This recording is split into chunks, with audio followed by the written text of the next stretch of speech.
On, Joe. The other one. Oh, there you go. We're good. All right.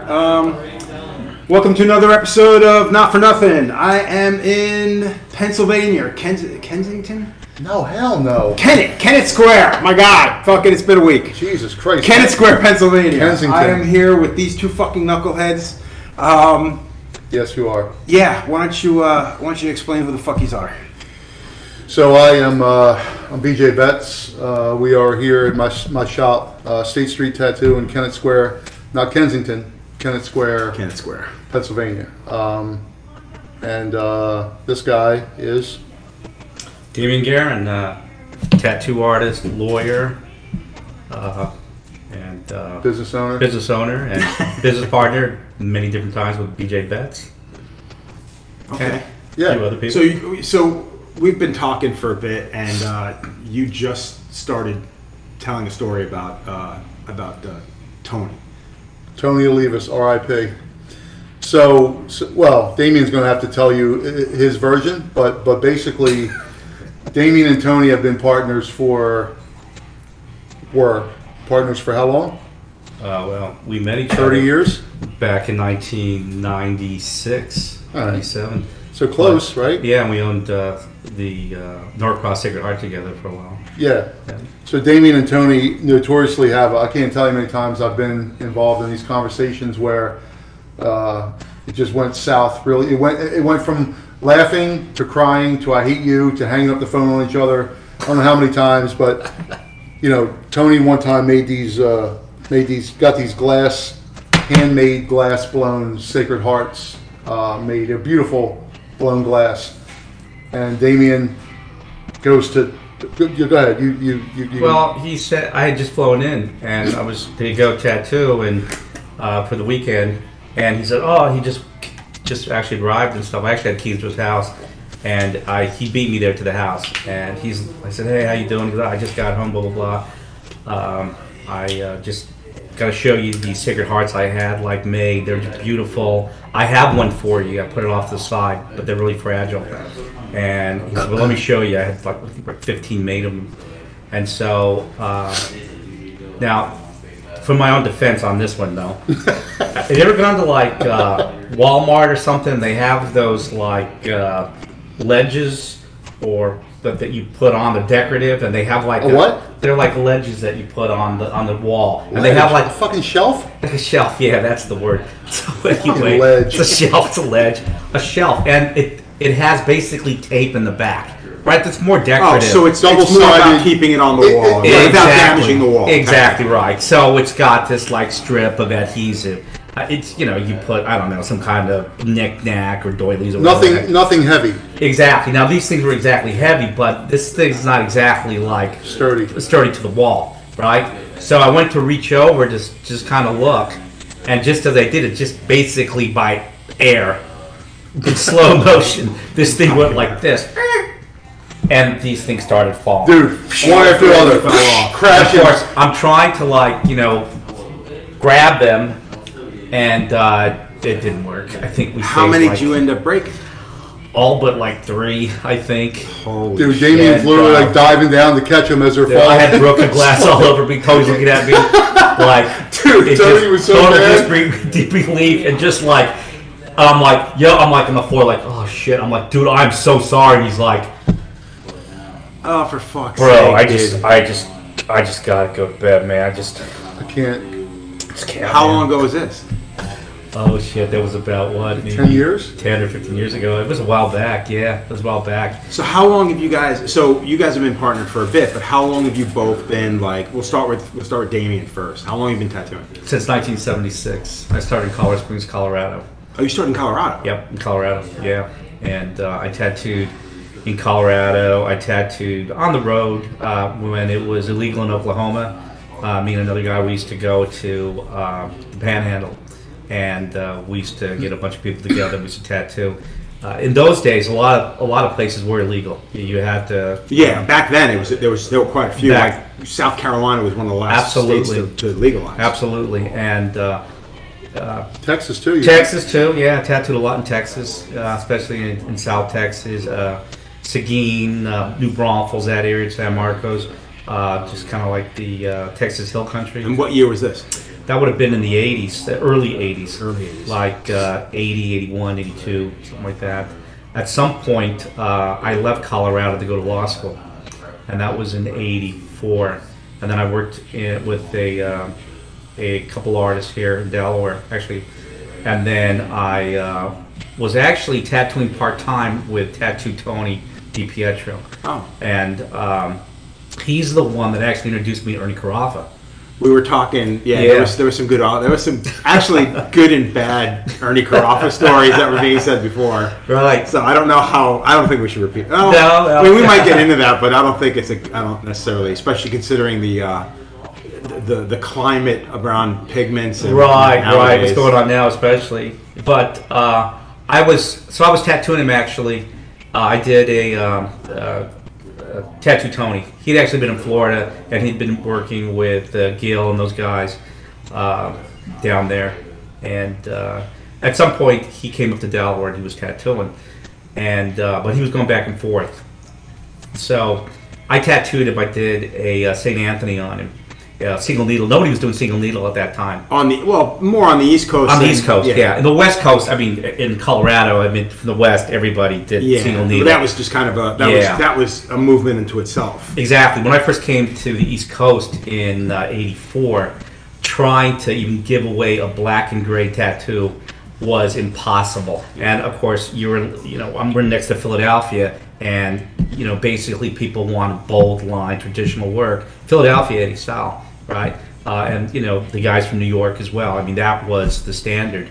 And even some of the guys that I worked with, the older guys in Colorado Springs, a lot of the guys that were, let's say, came up from the biker shops or the military guys, kind of embrace that stuff. Exactly. They were not really into the single needle, black and gray. They were for sure was just going to fall out and die. Right. And also, when I first got the first job that I worked at in the first shop, I remember the very first thing that the guy said to me is like, "Listen, we don't do joint style here. I've seen your work on the street. We don't do that shit." Joint style. I haven't heard that since my first year tattoo. Yeah, that's what it was called. And when I came to out east, that's pretty much what everybody thought. It's like it wasn't complete if it didn't have color. And I kind of like that stuff anyway. I mean, I like doing color work, so I wasn't heartbroken I couldn't do it. Right. And but I really did like the black and gray. But at that time, in the East Coast, it was not a thing, right? Not really. And even though I do know at that time, I think Jack used to come up and work with Steve Ferguson, and he was doing a lot of that stuff. So back in the day, like the shop I first started working in, Jack started coming out to Long Island, first in Jersey, and then he came out to the island. Okay. And I want to say that was probably late 80s, early 90s, and a couple of fellas had a lot of old school work from Jack. And it was literally like again, my first year tattooing was 93, and seeing that stuff, like, it had already been healed, like, I want to say at least 5, it might have been 10 years, because they had gone to Jersey to start getting tattooed by him, and then eventually he made his way to the island, and then they started getting tattooed by him later, probably in the late 80s, but I might be mistaken on that. No, well, that's late 90s. That's probably right, because you got to remember Ernie Carafa used to own Guideline Tattoo Supply out of Tom's River. And Jack's first sheets of flash, I think the commercial stuff, were in the Guideline catalog. And in fact, I remember Colorado Springs, the worked out Kerry Barber sheets from that time, Jack, all the fine line stuff. I remember all those. All that had the Guideline. I'm like, that was hard to get. I mean, if you didn't know anybody, and again, it was a different time. Yeah. I remember, and I tell people all the time, when I worked at Colorado Springs, this is back in the 70s, I remember the catalogs were hard to get by. I mean, you know how even national, unless you were you were a member. Yeah, you couldn't get anyone if they weren't going to talk to you and say anything. And that was the same thing. The Guideline was even worse, with Ernie. I mean, he had a certain amount that you got, and if you got him, you got him. Right. And he pretty much knew everybody who had him. I mean, that was it. And I remember, he and I used to laugh about it years later. I remember calling him up from a shop, and the guy had left, and I was, going to try to make an order, blah, blah, blah. And he knew right away it wasn't the guy, right? Yeah, right. And exactly. he just like when such and such is back, you tell him no order for your kid. Boom, boom. And that was it. And you just got cut. And you got cut off. Yeah, he was. And that's pretty much how he was. He just was just like, and that's how it was. I mean, you weren't in because you were tattooing. Right. I mean, there was a lot of gatekeeping. And often it was the guy that was running that shop. Well, was it really gatekeeping at that point? It was just kind of keeping a low profile on Well, I think you're probably right. I mean, I use the term gatekeeping because that seems to be the term people use now. But which I fucking hate. Yeah, and I'm using it and I probably shouldn't use it. But, let's just say that to the extent that you had people, you had to earn your way into it, including ordering this stuff. I mean, you couldn't. There wasn't that many tattooers either, like there is now. I mean, how many tattoo supply companies were there then? What'd you have? Spalding, Guideline. Yeah, and not to mention the fact that nobody, there weren't that many people doing it, and a lot of the places, they were making the stuff on such a small order. Right. They weren't producing like they are producing today. They were producing a handful of things, and half of it was probably for their fucking shop. Well, yeah, it's down in Walter 2 S&W. Oh, they were there, and I remember one of the first machines I bought was a Black Beauty. Right, Black Beauty. Ernie sold ink, right? Ernie sold ink, yeah, but again, he didn't start selling ink until late '80s, early '90s, right? No, he had ink. He used to sell powder back in the '70s and the '80s, right? Okay. Yeah, Ernie was the first guy that was selling the acrylic-based ink that today. Let's put a pin in that because there's a point where I do want to talk on that, and I think that's something a lot of people, again, considering the fucking weather, the climate of today may not be the best thing, but there's some great interesting stories on that. Right. But I think we got to talk about that. So B, I met you in it was 94, 95, 96. 96. Yeah. When did you start tattooing? Because it was right after you had started tattooing. Well, I did my first couple tattoos in '94, but I was in the military at the time, so I wasn't full time. I got out of the military in early '97. Worked at this shop called August Moon. The very first, maybe 3 months after I started working there, I went to my first convention, which was the Forged in Ink. I think you were there too. Yeah. Forged in Ink convention. Brian Ulrich. Yeah, Brian and Tracy. Yeah. Was that what eventually turned into the Reading? So it was originally Forged in Ink, and then it became the Reading, because it went from Valley Forged in Ink, and then it became the Reading Tattoo Show because they had been bounced around. I remember those early days, they'd have a fucking convention, there'd be some fucking horrible thing that would happen that night, and the fucking hotel would be like, go fuck yourself. Out of here. And then they bounced around. Yeah. So that was the first convention that I worked at. I had only been tattooing just a couple months, full time in the shop. Like I said, I had the job at August Moon. I got out of the military on no joke. Got out of the military on Wednesday, and Thursday morning I was at the tattoo shop. Didn't miss a beat. I had the same amount of bills and family responsibilities to take care of stuff as I did the day before or the day after. Right. And I had to make it happen. I went to this convention. I was pretty nervous, and at that time, not to blow smoke up your ass, but this is my story. But you had seriously, man. At that time, there wasn't.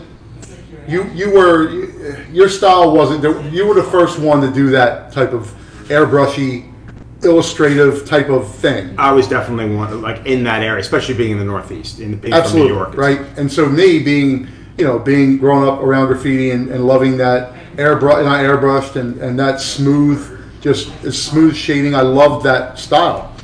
And so, but I remember going to this convention, and at that point, not tattooing long enough, and also let's think back to that. There's no internet. There's no fucking social media. That's when you found out about shows, because I found out about those shows from doing the Wilkes-Barre convention. Yeah. Through Mark Fairchild. Yeah. And then I met Brian and Tracy there.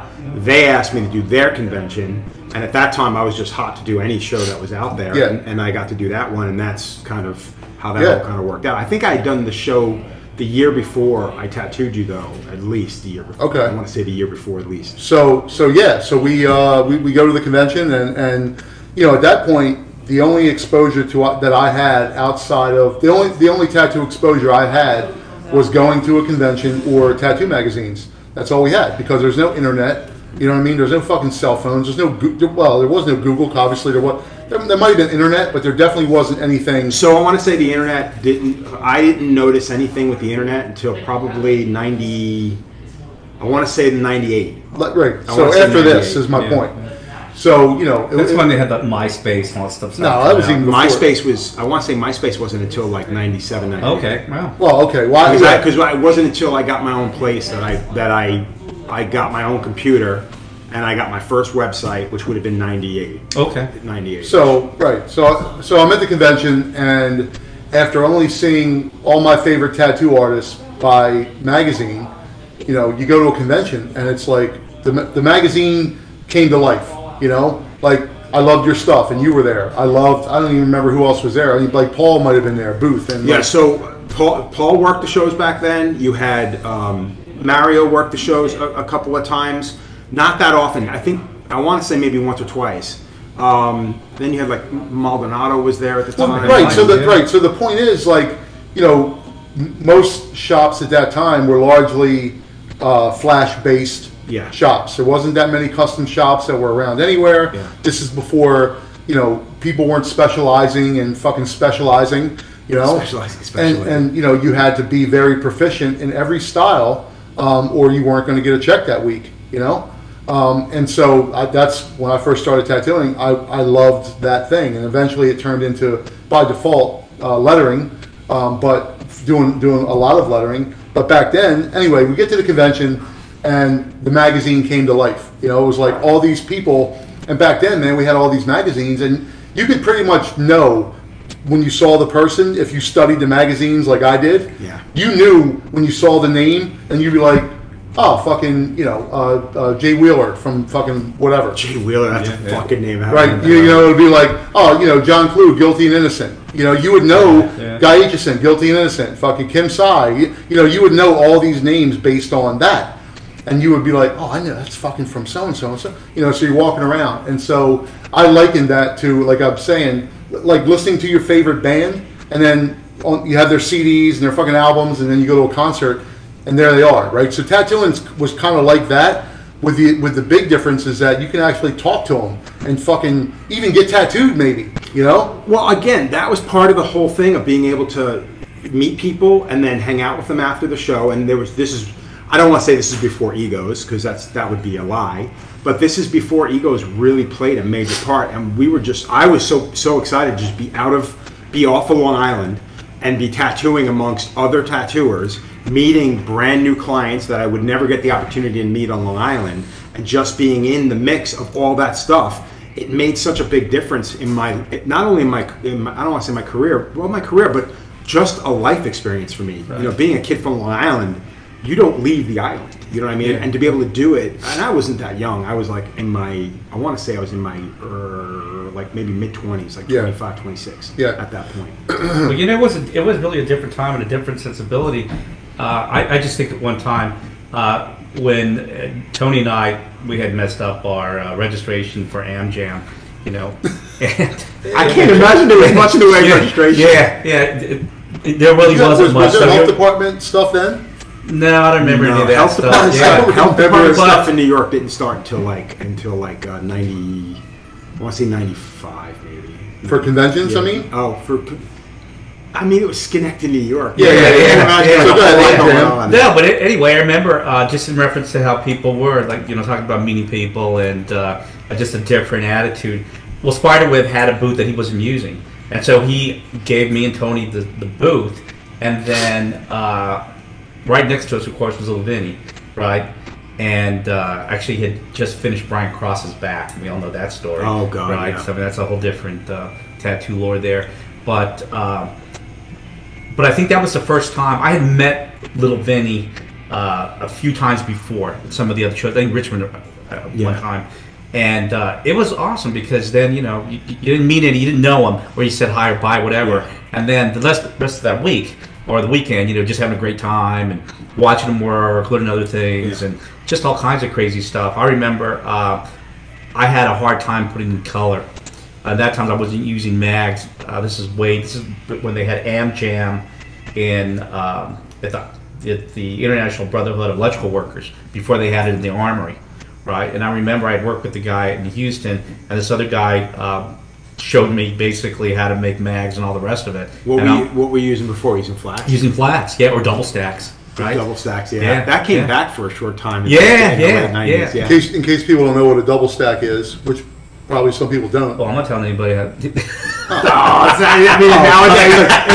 the day of fucking YouTube, nobody even makes them. But basically, in my day, we would get a lot of guys use 6 and 7s, flats, and put them together. Right, and some people would just have 2 6s, open them up. Yeah, and then that was a double stack. The first time I ever saw anybody outside of the United States using one was Marta Barth, and he was using double stacks, and I'm like, okay. By that time, I already moved on to mags, but a lot of people were. That's the whole thing too, because we used to make our own needles. So a lot of this stuff, just talking to people, what did you do? What's the configuration? The first person before I went to Japan that I saw using curved mags was Mike Dorsey, right? Really? It's the first time. Yeah, I think, what is that, right? And in fact, is this magic? Thinking, like what is this wizardry? And actually, the first time I met Mike Dorsey it was with him and Phil Kyle, and we were at the Lexington, Kentucky show. I was with Tony Levis.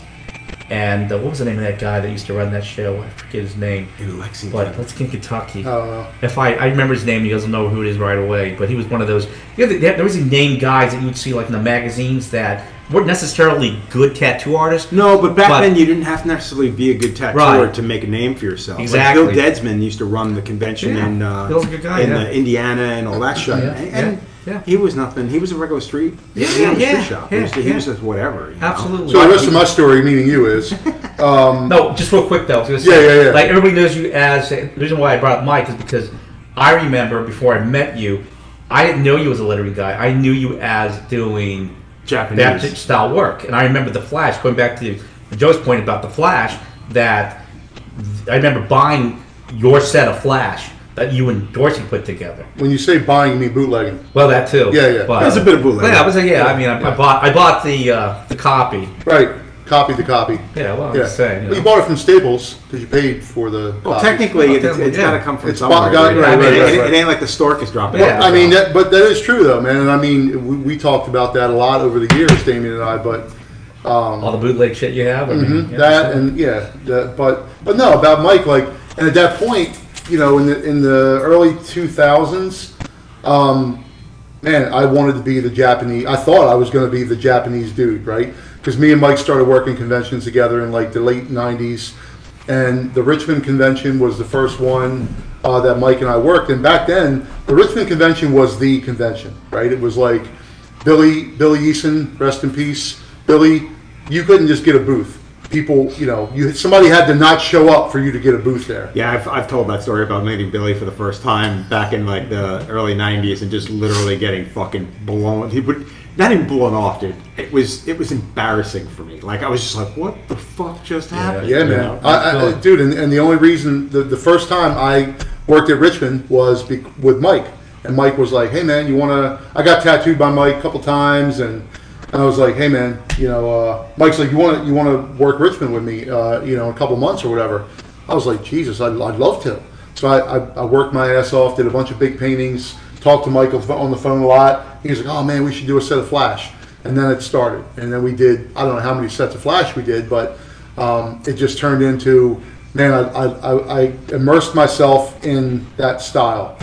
And, lettering was always that secondary part of the tattoo that people didn't really give two shits about, especially then. Like when I first started tattooing, lettering was that thing, and there might have been a few guys that were known for it, maybe Jack. And well, so that's what I was going to say.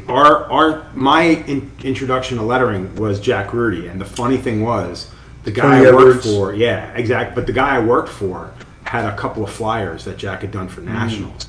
And he did it every year. Yeah, but we would use that flyer, put it on the light table, and literally meticulously.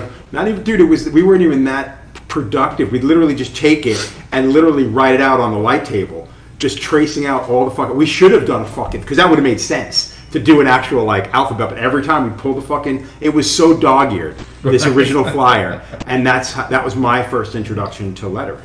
Yeah. So for me, it just came. I don't want to say it came easy, but I was a little bit more proficient in that. I didn't have to put as much work into that as I did with, say, Japanese or traditional or whatever. To me, it's like, how are people good at math? It just makes sense to them, and that's what lettering was for me then. And I used to me, there was nothing like seeing this. It was always this big. I always remember this. I don't remember who did it, but I always remember this picture in a tattoo magazine. It was this big Sacred Heart, and it had like this. It was all full color. And then it was like back in the late 90s and early 2000s when it was new school, and there's always like this 5 light sources coming from every fucking angle, and it's like, the Sacred Heart. And then I remember on the underside of it, there was this light source coming up from the bottom, and it was like, like this toothpastey kind of color. It was teal. It was because it was one of those colors that National made a color. Coverall green. They just made it. It was just such a different color for the time. Yeah. That we used it on everything. I loved it. Yeah. Anyway, I remember underneath of that thing there was a banner, and the lettering was complete dog shit. And I just remember thinking like, God damn! I remember seeing that, going, God, man, what happened? Did you run out of gas at the bottom and that lettering, or I just didn't. It didn't match the thing. And so over the years, I just started thinking like, man, you need to focus on that. So I started doing, I don't know, some nicer lettering. I thought, and it turned into, me and Mike at a convention, and I had a whole portfolio. This is when people had portfolios. Yeah, portfolios. At the booth, apparently nobody realized existed at one time. Which is a whole other reason that I met Joe. But anyway, I'll tell you that in a second. But going to the convention with Mike, and it was at the Detroit convention, and I had this big portfolio of like sleeves and half of a couple back pieces here and there. And it was all this Japanese, a whole portfolio full of Japanese stuff. And I had a few like lettering pieces and like old English stuff kind of smattered around in there. And people would just be flipping through, just looking around, and they'd come across some lettering and be like, that's it. That's what I want. And I'm like, did you not look at the thousands of hours of the other? And they're like, no, this is, and I'm just like, God damn it. So I'd do it like, it was almost just like a pain in the ass to do it. Second nature kind of shit. Right. And I remember like doing that. And then the next convention I went to with Mike, and it was that. And I remember asking you, because at that time, it seemed like every convention you were doing, 4 appointments a day of girl heads on the top of the hands. Yeah, and I used to be like, and I remember asking one time, like, dude, are you kidding me with this? Another, and I'm like, are you getting tired of this? And you're like, dude, you have no idea. But that's what it was, and it almost got to the point where it was easy. Not the tattoo was easy, but it was like it didn't, like I said earlier, it didn't take as much work because you're so used to doing that, and you're proficient and good at it. Well, and that was the thing, having a particular, not so much, it was technically a little bit of style, and my style was more about the color than it was about the drawing. And then it was also just about having a bit of a formula, which Jimmy used to give me shit about, because it's like, oh, you do the same fucking head every single time, and maybe just change the angle. I'm like, yeah, dude, that's what people want. Right. If that's what they expect, that's what you fucking do. That was like Gil with his skull. I mean, he would have people lined up. Yeah, you want a Gil Monte skull. Right, that was the name, the Gil Monte skull, or the fucking Joe Capo pinup girl, or the fucking whoever, So when Guy first started, everybody wanted the hook. And the eyeballs. Remember? The eyeballs. The eyeballs was a big thing. Eyeballs and Swiss cheese. Skin cheese, tear outs, all that. I want to bring back tear outs. I want to do tear out lettering. Yeah, have fucking fun with that. Yeah. I'm gonna do realistic lettering. Well, let me ask you a question. Considering okay. All right. So the back then it was lettering was always a secondary thing, and it was going to the conventions and Mike going, dude, just fucking do it. Just embrace that and do that. And he's like, you don't have to. You can still do whatever, but just do that. And then Damien telling me the same thing years later, 20 years ago after now. But him going, dude, just fucking run with it. Just do it. How many people are out here doing nice lettering? And I'm like, okay. And that seemed to be how it started. And especially, like I said, back then when people really didn't specialize in shit, nobody came. Here's the other thing: nobody would come in the tattoo shop, and the ones I worked at in the '90s and in the early 2000s, and they wouldn't come in and say, "Hey, man, who's the best at lettering?" They would just be like, hey, I want to get tattooed. Well, that's just something you ask. Right. Well, I was like, hey, I want to get tattooed. Cool. What do you want to get? My son's name. Perfect. Anybody in the shop could pick. We had 15 different fonts from the Ed Hardy, fucking Old English, Fat English, Chopsticks, whatever. And you would pick something off that. If you wanted something extra, it might be the Old English is going to be shaded from the bottom instead of solid black, exactly. Or you might put color in it or something. But that was about it. And so the fact that I was kind of focusing on that, there wasn't many. I'm not saying I started. Obviously, I didn't start lettering. Oh no, but, of course. But one of those things. It was available in most shops. Yeah. I think what you started was maybe doing it really well on the East Coast. All right. Well, I appreciate that. Yeah. And so I remember, back then it was like Mike Brown and Ed Hart and Freddie Negretti and Jack Rudy and a lot of the lettering guys that were known, Dave Gibson. A lot of guys that were known for lettering were not on the East Coast. They were West Coast guys, and it wasn't like you could just find it somewhere so you'd have to go to a convention. You'd have to get tattooed by them or fly to wherever they were and get tattooed by them and ask questions. And hopefully they wouldn't be a prick about it and they would actually tell you, hey, what kind of needles are you using? None of your fucking business. Sometimes we beat it. Well, and that's what I was trying to say about like when you do it in a shop and you do it well, just on like on the East Coast. A regular person is not going to a convention. They're probably not picking up tattoo magazines, and they probably don't even know that there's an entire lettering culture on the West Coast that doesn't exist here. So if you're able to do something like that, I think you're going to be able to stand out that much quicker here on the East Coast at that time than you would have if you were on the West Coast, because then you're just another guy who does that kind of letter. Absolutely, yeah. And there wasn't, this was pre-sketchbooks. There wasn't sketchbooks. There wasn't. None of that stuff. There wasn't sets of flash that were only lettering. Yeah. None of that stuff. So, I mean, I had an idea that I wanted to help out with that, and it turned into lettering books. Well, how much of a bummer was it to you when you weren't able to pursue the Japanese thing and you ended up with the lettering thing? I mean, I don't think it's much of a trade-off. I think it's fucking killing it. Well, I mean, well, thanks, man. But in the beginning, it was a little disheartening. A little bit, just because Mike and I would work so many conventions together, and we would always, a lot of times, we would have the same people that would come every year. There was these couple guys that would come every year. He would get tattooed by Mike. The one guy, they were truck drivers. I would tattoo the other guy. They always wanted Japanese stuff, and and there was a lot of guys that would get tattooed by Mike and I together, and then it was like they wouldn't because they didn't want lettering. They wanted that.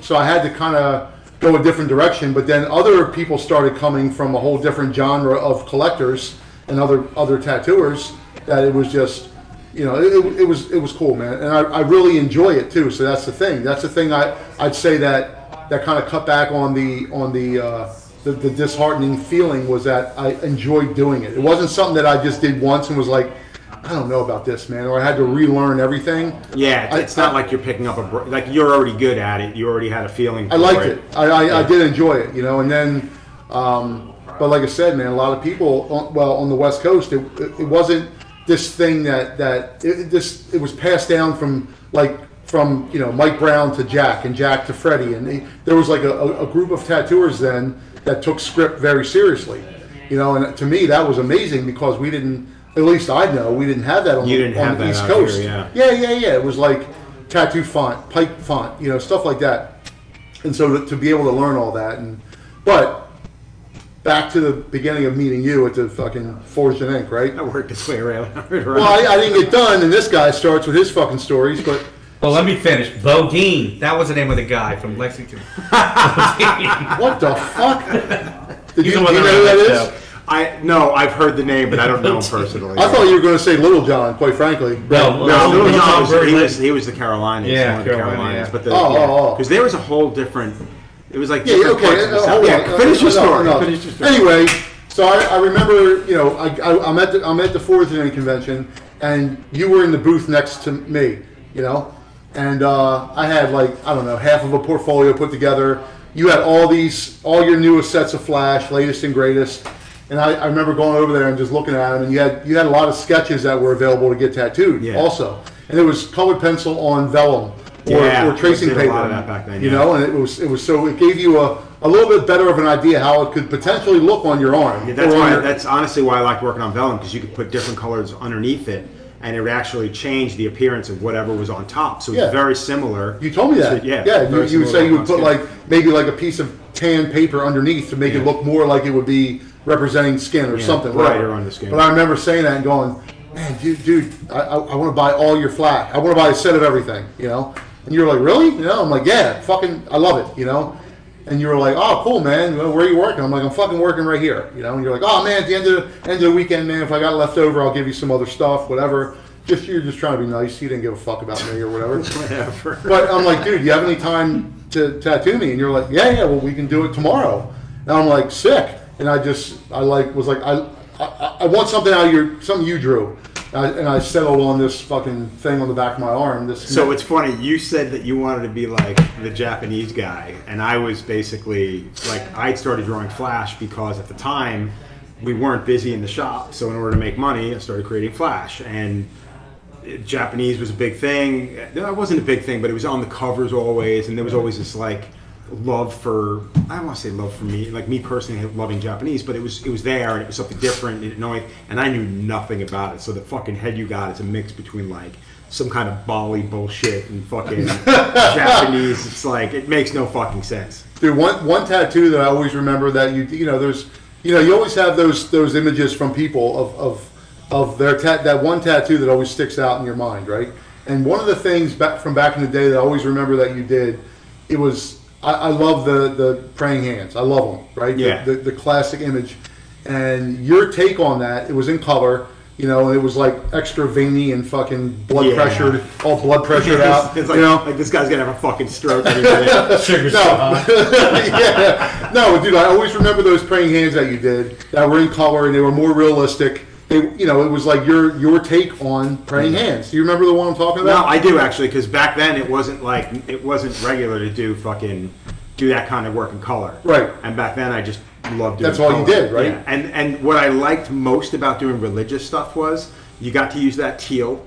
You got to use like that. It was either a dark teal to a light teal, and then a red to like either pink, or like a magenta to a pink, or a red to like a regular pink. Like, it was such a different color scheme from what I got to do for regular like tattoos: browns, greens, yellows, reds, whatever. Yeah. So it was definitely a fun mix. But you remember the one I'm talking about? Yes. Yeah. And I might actually still have photos of that because I have the original photo album. Yeah, dude. Anyway, that thing. I honestly, that night I went back home because I didn't stay at the convention because I lived close enough to Valley Forge where I just went home. And I remember going home that night and being like, man, I'm getting tattooed tomorrow. What do I want to do? And then I remember those praying hands and thinking to myself, like, holy shit, maybe I want that. Maybe I want, Anyway, I settled on that thing because you drew it and it was in your sketch thing, ready to go. Yeah. So I went with that. And I was, needless to say, very excited about the whole experience, right? And I go back to the shop and everybody is sick of fucking hearing about you, right? They're like, dude, how was the convention? I'm like, got tattooed by, I didn't have a fucking cell phone, so I couldn't call. And I remember talking to Bo McConaughey, and was Marty working with you, or he might have been? Marty was down in Port City, but I mean, was he at the convention working with you? Or no, that was well before then. I didn't meet up with Martin until a couple of years later. Okay, so Bo McConaughey we worked together at August Moon, and Bo was like, dude, see if there's a guy, Martin Lacoste, that's there. And if he is, see if you can make an appointment for me. I want to get tattooed by Marty. Right. So Bo came up on the next day and got tattooed by Marty. I made the appointment for him. But anyway, so I get back to the shop, and now on Tuesday, I know I've asked you about this before, and you said you don't remember, but I fucking remember. Anyway, I'm at the shop the next day, or back in the shop on Tuesday after the convention, and I get to the shop, and I wouldn't shut up about this fucking tattoo. And, everybody's like, I got it, dude. Joe, you got tattooed by Joe. I get it. I'm like, you guys don't fucking understand. He was telling me about pigments and fucking blah, blah, blah. Well, dude, at that point, at the first convention I worked at, you know what I mean? I didn't know any other tattooers outside of my local couple shops around this area, right? Well, I think that's the joy of not having the internet, is the fact that everything is exciting and new. Yeah, it was, dude. And that was, like I said, the first time I'd only been tattooing in the shop a couple months. I had been tattooing before that. Anyway, so you called the shop just to say, hey, man, what's up? It was great meeting you. How's the tattoo healing? Whatever. And I thought Bo was fucking with me because I wouldn't shut up about it. So we had a Wawa convenience store right next door to the shop. So I literally thought that Bo went to the payphone next door and was calling to say it was you, right? And you called, you're like, hey, what's up, man? It's Joe Capobianco. I tattooed you on. I'm like, hey, so again, I thought it was Bo. I'm like, fucking whatever, go fuck yourself, man. And I fucking hung up. And then Bo walks in. I actually don't remember this. I know you don't. I don't remember a lot of first. Well, so Bo walks in, and I'm like, what the fuck? And he's like, what's the matter? And I'm like, did you just fucking call me? Did you learn how to throw your voice? Yeah, and he's like, what are you talking about, dude? I was fucking in my booth or whatever, you know? And then you called again, and you're like, hey, man, I think we got disconnected. Everything good? And I'm like, yeah, man, it's just, I thought it was another guy with you, and you're like, what the fuck ever, man? Anyway, how's the tattoo, you know? Anyway, and then here we are, fucking, 27 years later. Yeah, I was going to say a long fucking, so. And then there was like 5 years that you didn't talk to me. Why didn't I talk to you? You know why. Why? I don't know. You tell me why. Oh, I don't fucking know why. Yeah, because you stayed at my house one time. Oh, fuck off. So, yeah, this I want to fucking... Hold on a second. Before you get into that, today my daughter's like, hey, Dad. Yeah, I know. I heard Hold on a a fucking snide comment about the bathroom. Who did? Your daughter. When? Today? Comment about having her own bathroom this morning. Yeah. No. She said that because our other house didn't have that. Yeah, I know. Oh, okay. I thought she was making a comment. No. No, she's not that. Stop it, dude. I'm talking about my daughter. You didn't think that way. No, she said that. She said to me the other day, she goes, that's the first thing you ought to bring up. Be like, yeah, Joe, so how come you didn't talk to me for 5 years? Yeah, so I fucking stay at his house. I'm going to tell the real version when you're done with your side. Whatever. Stay at his house. And I'm there for 2-3 nights. In that time, so let's back up to getting to that point, right? So we had been friends for a couple years at this point, and it was a big deal for me at that point in my tattoo career, man, to have you come visit, right? Because you were everywhere, right? At that point, you were traveling everywhere. You were in every fucking magazine. You were winning fucking tattooer of the fucking decade award or whatever the fuck, when that meant something. Remember you won that? Yeah, you back. Oh, okay. Yeah. But anyway, man, no, it was different days. Let's just different times. Make a long just say story that. short, my last day staying there, your dog eats my fucking shoe. Which you deserved after what you did to my bathroom. Your daughter blew up the toilet. No. Dude, both. I'm just saying, I was not the last one in the camp. Listen. That's all I'm saying. Your daughter, for a very small child. You stayed at my house. Look, I'll tell you the story. So Joe's at my house, and he comes out in the morning, and this is when, this is before you were in better shape. You know what I mean? Oh, God, it was huge, yeah. This is before there was plumbing. I don't want to be the one to say this, but that's very discriminatory to assume that the big guy is the one that left the big load. Listen, all I'm saying is, dude, my daughter doesn't drop a load like a fucking 400-pound man. I'm just saying it. Yeah. Dude, you fucking dry docked that thing. It was sticking out of the bowl like this. It did not happen after I left the bathroom. Anyway, all right. So I don't know how. This also goes back to how small tattooing is, because I don't even know who I was telling. I mean, I didn't tell the story to everybody. I don't know how you got back to you. Maybe Jimmy told you or something. But I was talking to Jimmy. He's like, hey, man, how was it with Joe over there? I'm like, well, dude, after he clogged up my phone. Dude, exactly. You're talking mad shit about me behind my fucking back. I told you. Literally. I told you to your face. Yeah, but you're telling everybody else, too. All right. Well, it's one of those things you take to the fucking grave. It was a funny story. I wasn't walking around going, yeah, fucking, DJ's daughter blew up the fucking bathroom. Because she didn't. You did it. All right. Anyway. So back to the fucking thing. I get tattooed by Joe, and then we become friends. And Joe was like, I remember also back to the portfolios. It was one of those things where, like, you knew that you were going to see somebody probably again at a convention. So I remember coming to you. There was two people that did this for me, you and Grime, right? And Grime was very brutal with the critiques, right? But I remember the first time you were the first one. At the next convention, I saw you, and I said, hey, dude, would you mind critiquing my portfolio? And you, before you even opened it, you were like, okay, you want me to tell you what I think for real? Or do you want me to tell you what your friends... What you think you want to hear. Exactly. And I go, no, man, let it rip. And you're like, okay. And we sat down, and you fucking went through it, and you were like, this sucks. Next time you do this, don't shade it this way. Do lines more this way. Blah, blah, blah. And I was like, yeah, it stung a little bit. especially when you think you're getting it, kind of. But I couldn't wait to get back to the shop and start tattooing and do those things because I knew I was going to see you again. Yeah, it's the little things I think that you don't.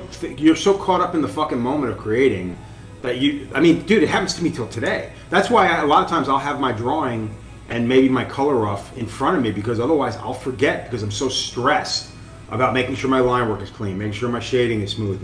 You don't think about it. I mean, you think after 30-some years you wouldn't have to think as much. But you do, though. It's almost harder. Well, because you see more. You see better, right? It's like writing. One of the things that you want to do is you want to edit. And that's the same thing that happens when you're drawing. I've actually heard people say that before. Yeah. I mean, that's the worst thing is somebody who... anytime you do something in first pass, when you're drawing or painting, if you don't edit it, there's a lot of stuff. And I think that's what happens, too. That's because you get better. Your eye is better. Mm-hmm. And so what passed your eye last week or whatever, it kind of goes back to your point in reference to the tattoo that you did, in reference to kind of a bally mess, blah, blah, blah, because you didn't have the knowledge. Oh, yeah, not even a little. Later on, you have the knowledge, like, I would never do that. I wouldn't use those colors. I wouldn't use that imagery. And that's what happens, too, even though you're doing it 35 years. Yeah, you start building up that portfolio, that reference material thing in your head. Like, you could do a panther, probably a tattoo without even drawing it on the. You could probably just do it, right? For sure. Probably not good. And that was kind of an old school way of thinking too. Because I mean, I remember back in the day talking to guys that literally had the flash in front of them and literally just take needle to skin and be able to fucking do that eagle because they had done it so many fucking times. The bowling pin eagle. Yeah. Well, I can tell you one of the things it's kind of a necessity in a way because I remember I came up in the day of acetate stencils. And I hated those things, right? I mean, when I saw how many could you get out of one of those? How many, like, if you didn't get it right the first time and you wipe it off, did you have to powder it again? Yeah, powder it again, prepare it all over again, wipe it down. Oh, like you just get one good one, that's it? Yeah. Oh, shit. And off to the races, yeah. But no. You'd have to clean it. You'd have to clean out it. If you put it on and the guy's like, can we move it? Would you have to re-powder the whole thing again? Yeah, you clean it off and everything, because otherwise it should be a huge mess. Yeah, so I would imagine you'd and again, I've never used them, but I've seen the them arm and been again around. with the chest. But I would imagine you just clean it out and then you do the same thing and you put it back and you just reapply it like a brand. So there's nothing left. There's no stencil powder left on the acetate after the one time. Well, there is, but not enough for another stencil. No, okay. It's not like back in the day when you had, let's say, hectograph pencils. That was like manna from heaven when you had the hectograph. Yeah, I remember using those. I remember thinking the hectograph pencil when I first started using them. It was like, of course, I didn't even know the existence of a thermofax. That was until later on. But the hectograph pencils, I mean, that was you made your paper stencil, and you could also, if you ever see some of the acetate stencils that have the purple, that's what they had put the hectograph. So they used the hectograph. Yeah, but put the stuff with the hectograph and made that. Yeah. I would imagine that would actually hold up better than the powder. Because the powder literally you have to work from bottom up, and just as you're wiping, you're taking powder and ink away at the same time. The only difference is that you were using speed stick to use it. Right? Oh, shit! I use speed stick all the time to put on stencils till like. Last week? No, it wasn't that. I think I did it today. Probably till like the mid 2000s. Yeah. But going back to the necessity of knowing how to do that is that at some point you just learn how to do the panther or the eagle or whatever without using the stencil. I mean, there's more times. Yeah. And on the other hand, too, I remember just pulling stuff like I just didn't feel like doing this. There was a blue rose in this one shop I used to pick all the time. And in those days, blue was hard to put in. Powder was hard to put in. Why do you think that was? I just think it was just not a good particular pigment, just maybe hard to put in. More coarser. Coarser grind. Yeah, coarser grind. Okay. Yeah, just a lot of different reasons. But blue was not really one of the easiest ones to put in. But long story short, I remember a guy came in and he wanted this rose. I just didn't feel like doing it. And so I just said, "Oh, we're all out of those roses, man." We're all out of those roses. And the guy's like, "What do you mean?" I mean, I said, "Oh yeah." We'll get more on Tuesday. I said, "You see this thing?" I showed him the stencil. I said, "This thing it's not working right now. It's broken, cracked, and it's not going to work." He's like, "Oh, okay. When do you think you get a new one?" I'm like, "Yeah, I don't know. It could be a week. I have to send away from that." He's like, "Oh, okay, cool. Something else?" I said, "Well, I got something similar, but I can do it in red." And he's like, "I kind of want blue." I'm like, "Okay, we'll come back later." You know, you're just like, yeah, out of here. Yeah, out of here with that amazing. stuff. But you ever notice that people always used to pick like the thing you didn't want to do? Of course. Why would just like. Yeah, like I just said about lettering for me. What was that one artist? We used to sell a lot of these when we were doing the tramp stamps with those big old butterflies. David Bolt. David Bolt, yeah. Oh fuck! God, man, fuck, dude. There's a good example. This is what I'm talking about. I think I might have met him once, and then I talked to him online a couple of times, and everybody was fucking enamored by his flash, and it was because it wasn't realistic to put that on the skin. No, it was such a fucking dude. shit show, Gus, Damien and I worked together at August Moon at one point, right? And Gus, who owned August Moon, he bought a big original David Bolt fucking airbrush thing, and it said like, did it say D Bolt or did it have his whole name? Yeah. I think it says D Bolt. Yeah. Right. Well, Damien went on there with a Sharpie and wrote Damien Bolt. Oh god. And he fucking, and Gus was like, "What you did?" Oh, absolutely. Oh, Yeah. for fuck's sake. Yeah. Anyway, he's like, "Yo, check it out, man." Anyway, so David Bolt, yeah, man. Well, let's fast forward. So now, how the fuck did you? So you've got. Let me touch on something that Damien said also about, and you were talking about too, about how you just get into that zone and you lose focus of, there are so many times that Damien and I working together over the years that you get stuck in this tunnel vision of you think you're on the right path drawing this thing and you got to step away, or Damien's he's an all around tattooer, but doesn't mean that I wouldn't ask him about if I'm having a hard time with lettering, or not a hard time, but like he would walk by and look at it and be like, "Why don't you try this, man?" And I'm like, "What are you talking about?" But I've been staring at the thing for 3 days at this drawing. And again, I don't think someone needs to be a professional or like a specialist at some style to not be able to put their 2 cents into it. Yeah. I mean, that's what sets a good artist apart from somebody who doesn't know what the fuck they're doing. Yeah. And another thing. So another time that stood out to me was I was out visiting Grime one time. I'm not name dropping. I'm just telling the story here. Sure. Oh, hold on, you dropped one. Yeah, drop the name. Yeah. Thanks, man. Yeah. But no, I was out visiting another tattoo artist in San Francisco whose name starts with G and rhymes with rhyme. Yeah. Anyway, but no, I remember going there, man, and like it's Grime, Henry Lewis, Guitaro, Lango. It's an all-star crew, right? But in my mind, I thought Grime was definitely the best there. Yeah, it's easy to be enamored by one person. That's right. But I thought so. Anyway, the point is that I thought, thinking that Grime is like the best that there was at the shop, and thinking like, but Grime went to Henry and be like, "Hey man, what do you think about this? The way I drew this thing?" And Henry's like, "Yeah man, you should probably do this." I'm thinking like, the fuck are you telling him that for? Who do you like? It's like, who the fuck are you? Yeah, and then Grime would go, "Oh yeah, fuck yeah, Henry, I didn't even think about that." And then Lango or Guitaro would come over and he'd be like, "Oh yeah, this should be this way." And Grime's like, thanks, Guitaro." And I think that was the thing when shops like that started to happen, and you got that caliber of artists together.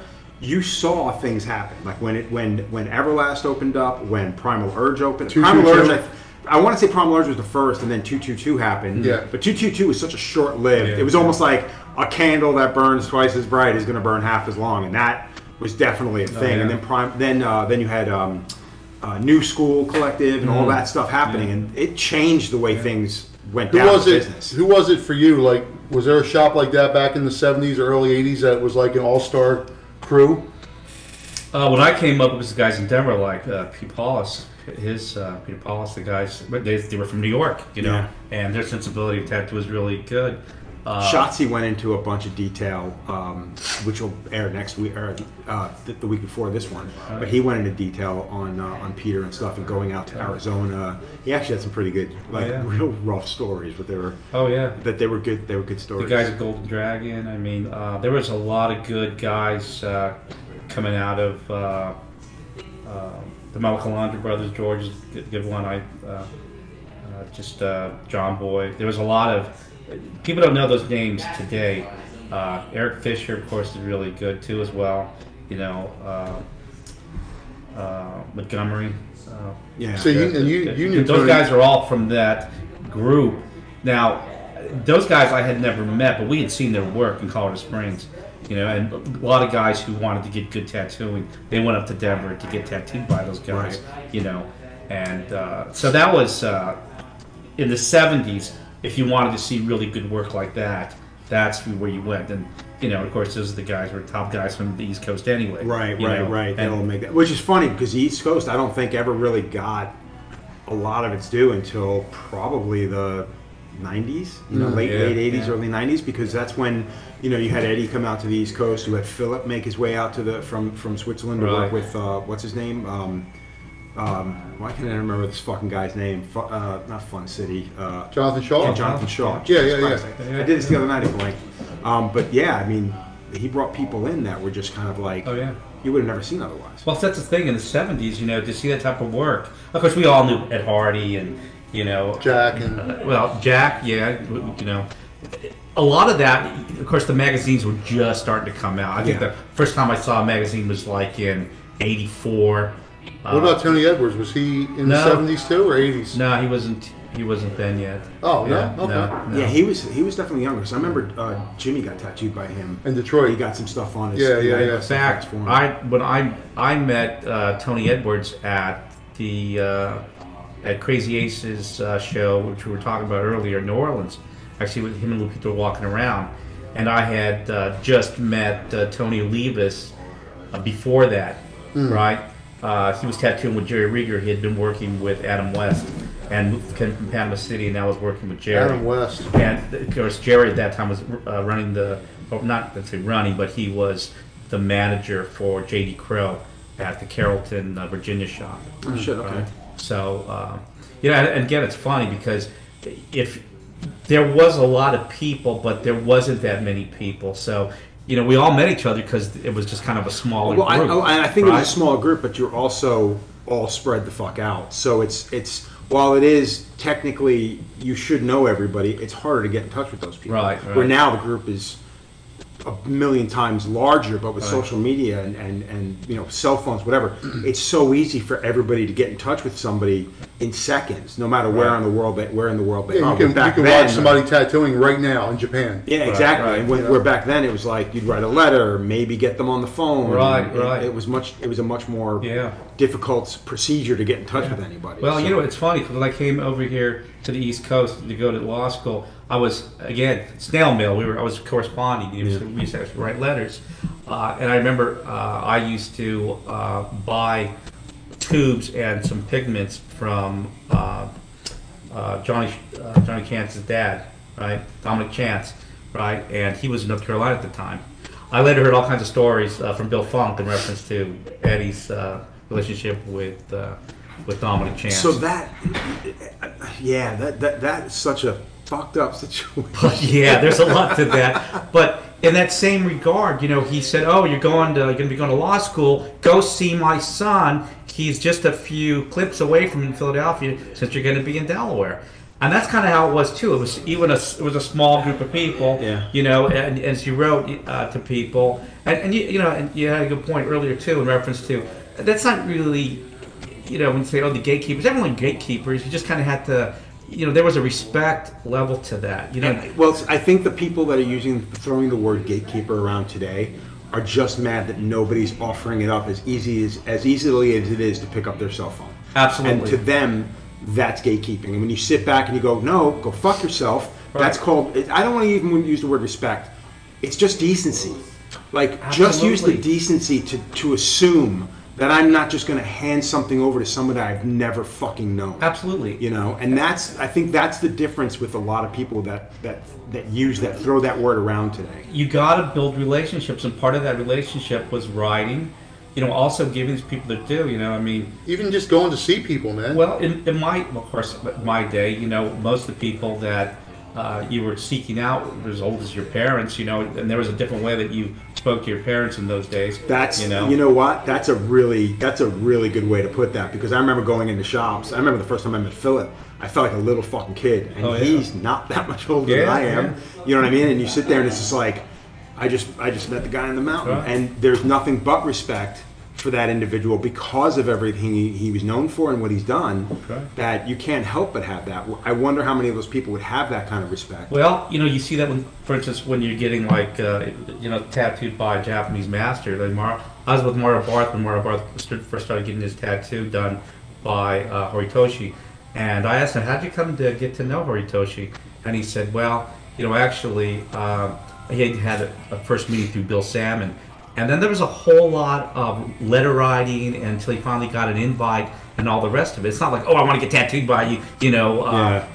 There's a whole procedure and way that it has to happen before you even get an audience with somebody like a master. Well, and especially on, I don't know how much work did got his whole back down to his. So he got a proper suit. Yeah. So I mean, my first trip to Japan, I got very fortunate. I met a fellow named Miyazo who was traditionally trained and stuff. Yeah.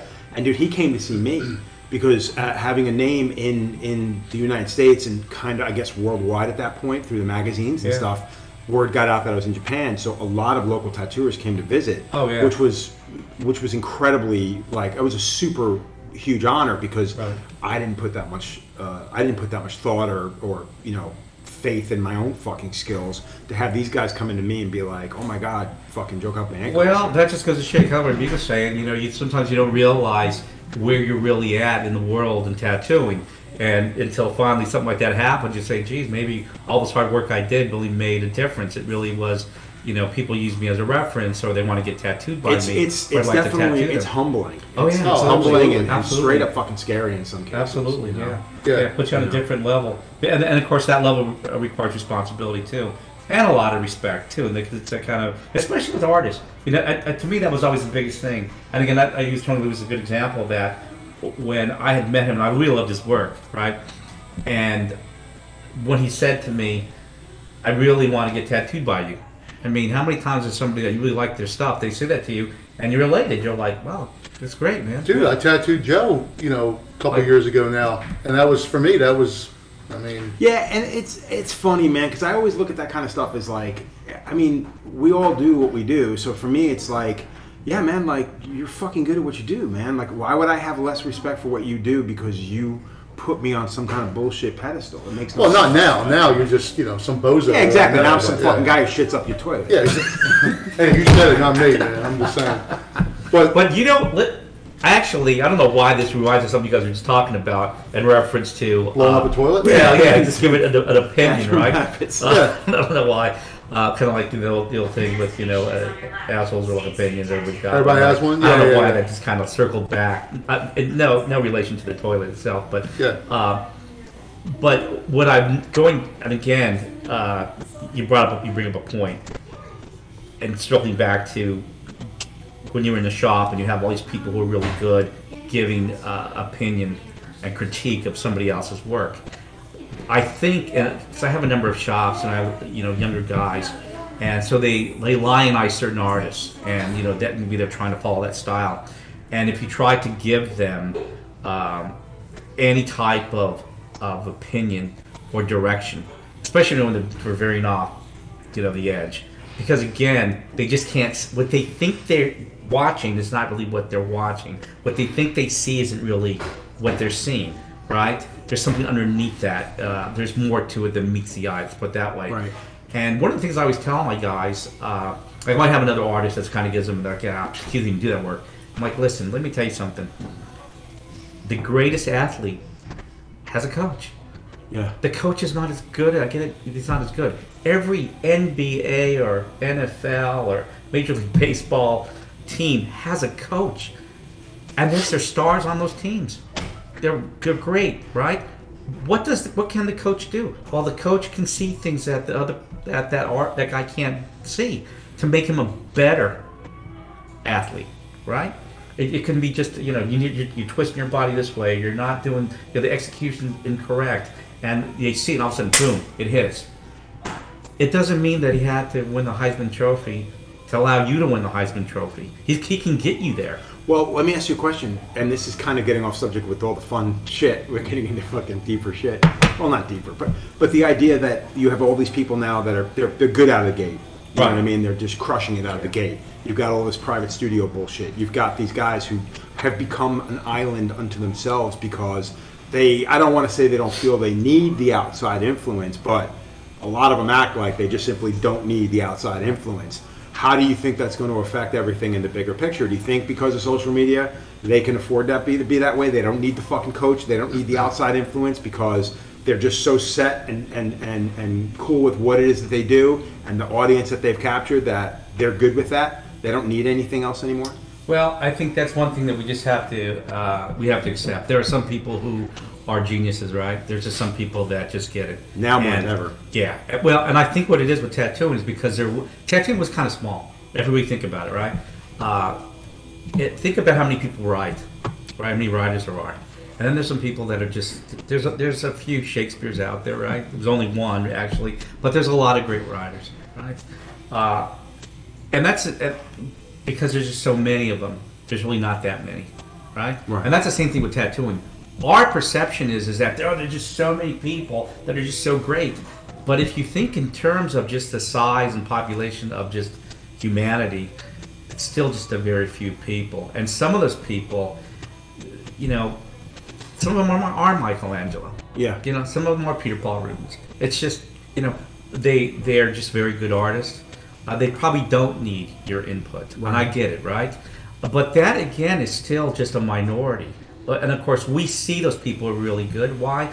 Well, it's just like we see, you know, rock stars. They're all over the place, right? And so that's our perception, you know. But for every, you know, rock star, there's, you know, how many guys that are playing at the Holiday Inn just trying to jam out, whatever, you know. And those guys probably, you know, they might be really good, but they might really, they could take the critique, maybe play their guitar better or drum better, whatever. But I think that's one of the things is like, you know, to impose on certain artists who are they're just good. I mean, that's just one of those things. They're just some people that, you know, they probably just don't need your critique. I think what the problem is you have so many people who think that they're that. Yeah. So that's the point I was going to make. I wish we lived in a world where somebody could come in and flip on the switch when all these photographs were being taken in a fucking dark room with fucking filters, and you'd actually get to see the image. The real tattoo? Yeah, see it for real, and not be this filtered bullshit image that everybody's just like, oh my god, look how amazing that looks. Just wish you could flip the switch for one afternoon where you just get to see everybody on an even playing field. Well, you know, you don't see that with just people, because if you think about that, you know, you think about like how many people have all this like cosmetic surgery, or they have this, they have that, or they're on steroids. In the case, so you're not really seeing an unfiltered version of these people, or, you know, certain people. That's just, you know, that's who they are. And that, unfortunately, is our society now. You know, there's, and of course, imagery is that way too. And I think it's going to get even worse with AI. Where I think AI is changing everything. You're going to be, this is just going to be like horse and buggy shit that we're talking about compared to what's going to, in the next generation, just a few years from now. It's just going to be completely something different, right? And that's going to knock a lot of people off their pedestal, because you know, then it becomes what is real. I think it's going to be another version of the human photocopier. It's going to be another version of the, you know, of the color realism guy who can take a photo and copy it verbatim and make that. So now you have AI creating the artwork. It's no longer just a photographer. It's the AI creating the artwork. Because that was one of the things that set a lot of the color realism guys apart, was how good they were at at design. Photoshop and Illustrator. Well, Photoshop, Illustrator, being able to create like these collages of images, that would set them apart from being just a really good technical tattooer. Yeah. But now you have AI that basically said, oh yeah, you're good at doing that, but AI is even better. Well, wait till technology gets to a point where you don't really need the human hand to tattoo you, right? Where it becomes something else. Now that sounds like just something out of outer space, whatever, but this is from outer space. When I was a kid, in the 1970s, you know, this, are you kidding me? A computer this small? Because that's basically what it is. Well, I think that, I mean, I agree with you that eventually it's going to have something like that. I mean, there are already devices that can do tattoos, but I think you're always going to have that separation of, yeah, this guy can do a bodysuit, that can't. You know, that computer, that machine is never going to be able to figure out. But I mean, it can figure it out. I shouldn't say that. But to actually physically be able to move somebody, deal with the inflections of their thing, unless everybody's under anesthesia, which, by the way, we're well on our way. I don't even think you're going to need that. I think what's going to happen is they'll probably develop some type of process where you basically can put the design on you, hit it with light, and the dyes go, and I would say dyes as opposed to pigments, go into the skin and they stay there. I mean, that actually makes a lot of sense. The crazy thing is, and this is kind of what we were talking about earlier with the Carafa stuff, is the shit that's going on with the fucking pigments and stuff like that in the business. Like, so originally when I talked to BJ about doing this, I wanted to do BJ on his own, and I wanted to talk to you by yourself because you have a ridiculously long career compared to BJ, and even myself for that matter. You know, and I also like the idea of touching on the idea of where the laws are going, and maybe this isn't the right forum for it. You guys can say, well, let's not make this all heavy with that kind of stuff. And that's probably a separate conversation because there's so much now with the new MOCR Act, you know, of the FDA, and most artists don't even know that it exists. It's already law. Exactly. Yeah. It can make the REACH regulations in Europe look like child's play. See, that's incredibly frightening because, yeah, exactly. Because I know people that are dealing with that stuff in the EU right now. Yeah. UK is still kind of like whatever about it. Right. But the stuff that's going on in Europe right now is fucking legit. And yeah, you know what? That's super heavy, and I think that while I do want to talk about it, let's not talk about it here because I'd rather it would be an excuse for me to come back down and see BJ and see you again, and just we can do that on a separate thing, you know what I mean, and not get super heavy on that. But just to the extent that people know that it exists, I think that's important. Yeah, and that's exactly. And that'd be a follow up, and then we can follow up with some of the specifics. Yeah, I think in the coming weeks, I'd like to sit down with you Absolutely. again and make another trip down here and actually talk about that because I think that's a thing unto itself. That's a thing unto itself. But what I did want to talk about was how you guys got together because what I was saying before is. You've been tattooing how much longer than BJ? Like it's got to be what, 12 years? No, more than that. 76. You started when? 94. Well, you were born in 71. Thanks for throwing that out there. You were born in fucking 61. Well, you know, I say that only because my law partner Marty Meltzer, I'm going to throw him out there. When I met him in law school, this was like his second career, and he looked pretty young and was good in shape, you know, and he was a school teacher. And I remember I was with this legal aid situation we have at the law school, and I thought he was my age. So I said, you know, when did you graduate? And he goes, oh, I graduated in 1966. I'm like, gulp. I was in kindergarten in 1966, you know. So that's funny as shit. Yeah. So yeah, we. So how did you guys meet? Like. We met over the years of conventions, probably, and just seeing Damien around and not knowing who he was and fixing all his shit, all my shit, coming into the shop, and him stealing my fucking flash, and whatever. But no, didn't you who'd you tattoo at? Gus. At the what do you call it? Valley Forge? No, it wasn't Valley Forge. It was at what do you call it? At Reading? Not Reading, Wilkes-Barre. Wilkes-Barre. Yeah. Okay, so then, but I mean, we didn't talk much. I just saw him tattooing Gus, and that was it. But it's like single needle fucking fairy, because you know. Yeah, he had a weird style. He was He had a weird style. He had like that '70s hippie. Yeah, like, yeah. But he dressed like a fucking a wannabe beach bum pimp. Yeah. The whole the whole thing with him is that because of his age, people just assume that he's been tattooing a long time. But so I remember thinking that same thing, and you telling me, yeah, dude, he's been tattooing less than you, I think. Yeah, oh yeah. But I remember the first article that he had in a magazine. It was called, I'll never forget the name of it because it's relevant to this, but the brand new old timer. Yeah. Because, dude, how many of those fucking people exist today? Yeah, cocksuckers been tattooing for like 5 years, and they're like old school, and they're 60 years old. Yeah, exactly. Yeah. You know. Yeah. No, not even 60 years old. They're like 26. Oh, they're acting like old salt. And I'm like, dude, go fuck yourself. Yeah. No, Gus started tattooing when he was probably 50, almost 50. Yeah. And so at 10 years in, he's almost. Went to go work for Philadelphia Eddie. He worked with Eddie. Yeah. So that's a legitimate good way to get in. Too. Yeah. But and then he left Philadelphia and went to Delaware and opened up, and that's when I went to go work. That was the first shop I was at, and then eventually. Damien went to go work at August Moon as well, and yeah, we started working together on a pretty regular basis. I had met actually him before. Talking about Tony Levis, you remember back in the great days of those parties, and Mike was always playing CeeLo, right? Yeah. And so it was the usual crowd: Mike, Sean Anderson, Tony, and the cast of characters. But I used to see, I knew he existed, and I used to see his work, and it was really awesome work. And I remember the lettering stuff used to come into my shop. I had a shop in Westchester, down the street over here, and I always asked people, "Who did that? Who did that lettering? That's beautiful." And they would tell me, "This jerk off guy, whatever." Yeah, this fucking big mama this Luke fucking checks out. Yeah, this dude. And I'm like, "Oh, that's pretty cool," But again, the Japanese stuff was like, because I really like color. I'm like, this is beautiful stuff, right? So I got to know him. And the truth is, I just be honest, he's not the easiest guy to like talk to when you first meet him. I mean, he was just kind of like, no, no, that's your take on it. No, well, I'm telling you my opinion. That's what I'm saying. Yeah, well, of course it's my take on it. Therein lies the whole thing. I mean, I've had so many people say this. It's like, dude, you're such a difficult person to talk to. And I'm like, all you need to do is open your fucking mouth and have words come out. See that? Yeah. See?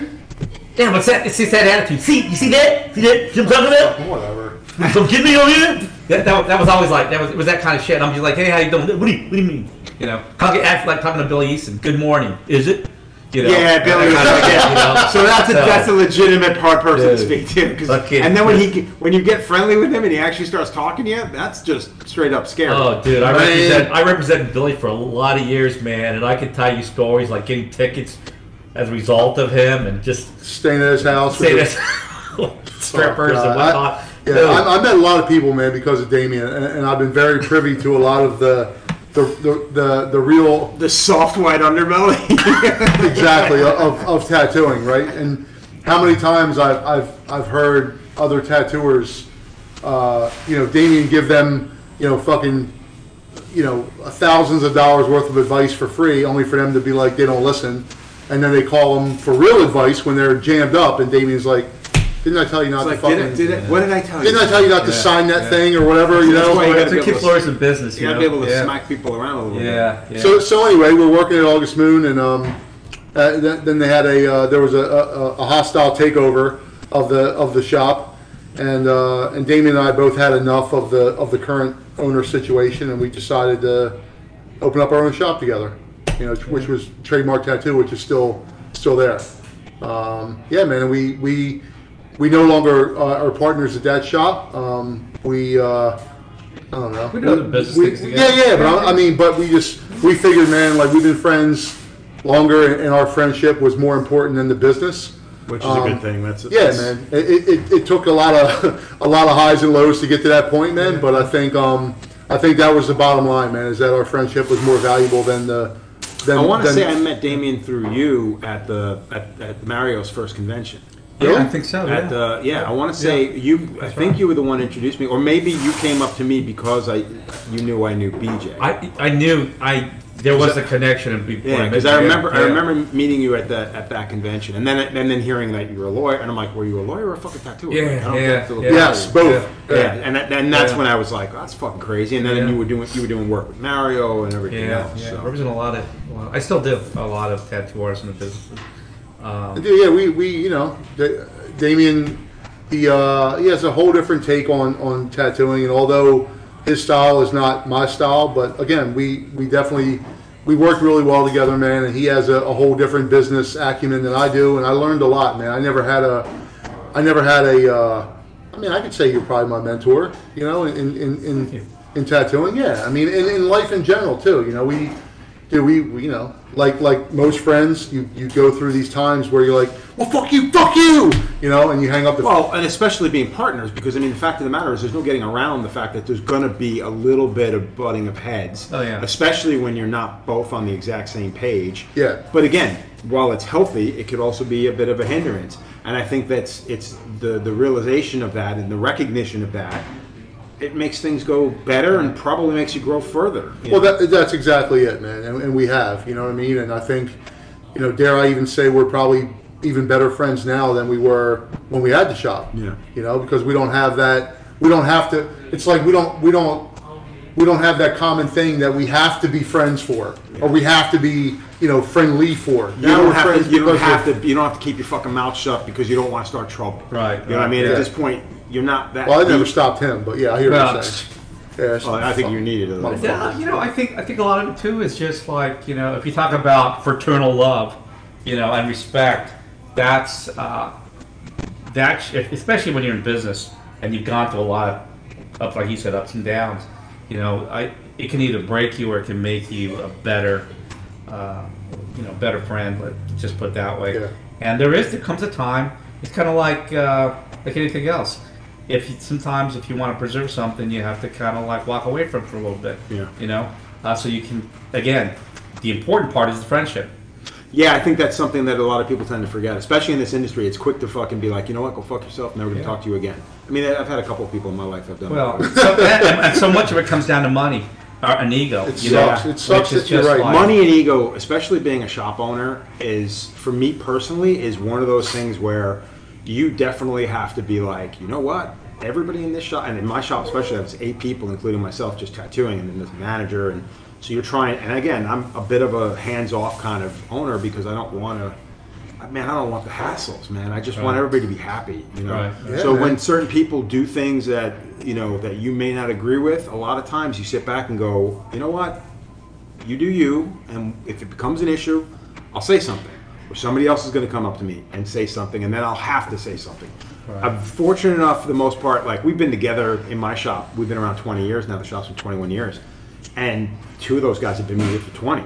Eric's been 21. I've known Eric for almost 30, And it's one of those things, man, you got to take everything with a grain of salt, because and you know me, I let shit until it just explodes. Yeah. And it's hard, man. The older I'm getting, it's getting even more difficult, because I'm like, the clock is ticking. I don't want to end up on the ass end of the fucking the wrong side. Something that we talked about last night that I'd like to discuss is just about pricing too.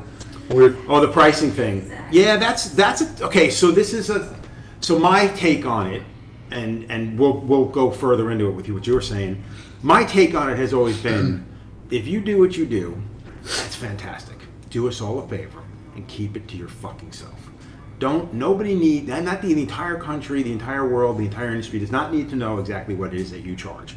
If you're so, upset because you're charging a ridiculous amount of money and people are realizing that maybe that's the case, then, that's on you. You shouldn't try to normalize it by saying, this is what everybody should be charging. Right. The cost of living has gone up. You should be making more money. The thing I never understood with that is, it's like, yeah, dude, the cost of living for everyone, not just tattooers. Right. Like, so how should you be charging more on the other person on the other end?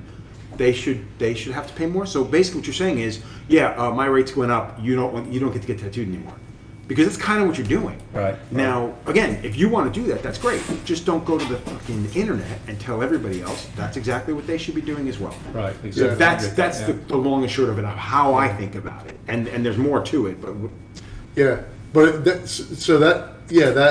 we talked about that the other day, I always like to hear people's take on it, because I've been around so many people, and there's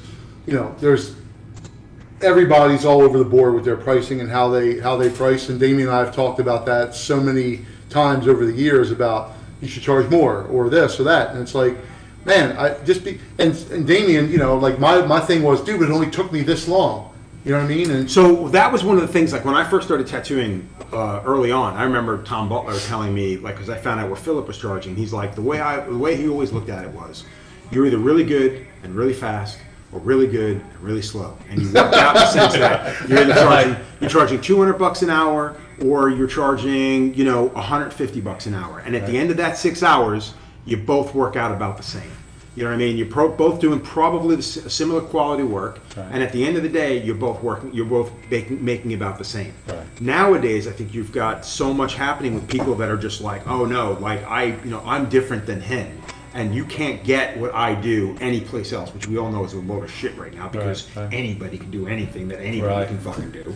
You know what I mean? It's very rare that you find somebody who only does that and they're the only ones. Right. But I think that now you've got that where it's like, oh no, I deserve more because that's what that person's charging. He's getting $2,000 a day session. I should be getting $2,500 a day session.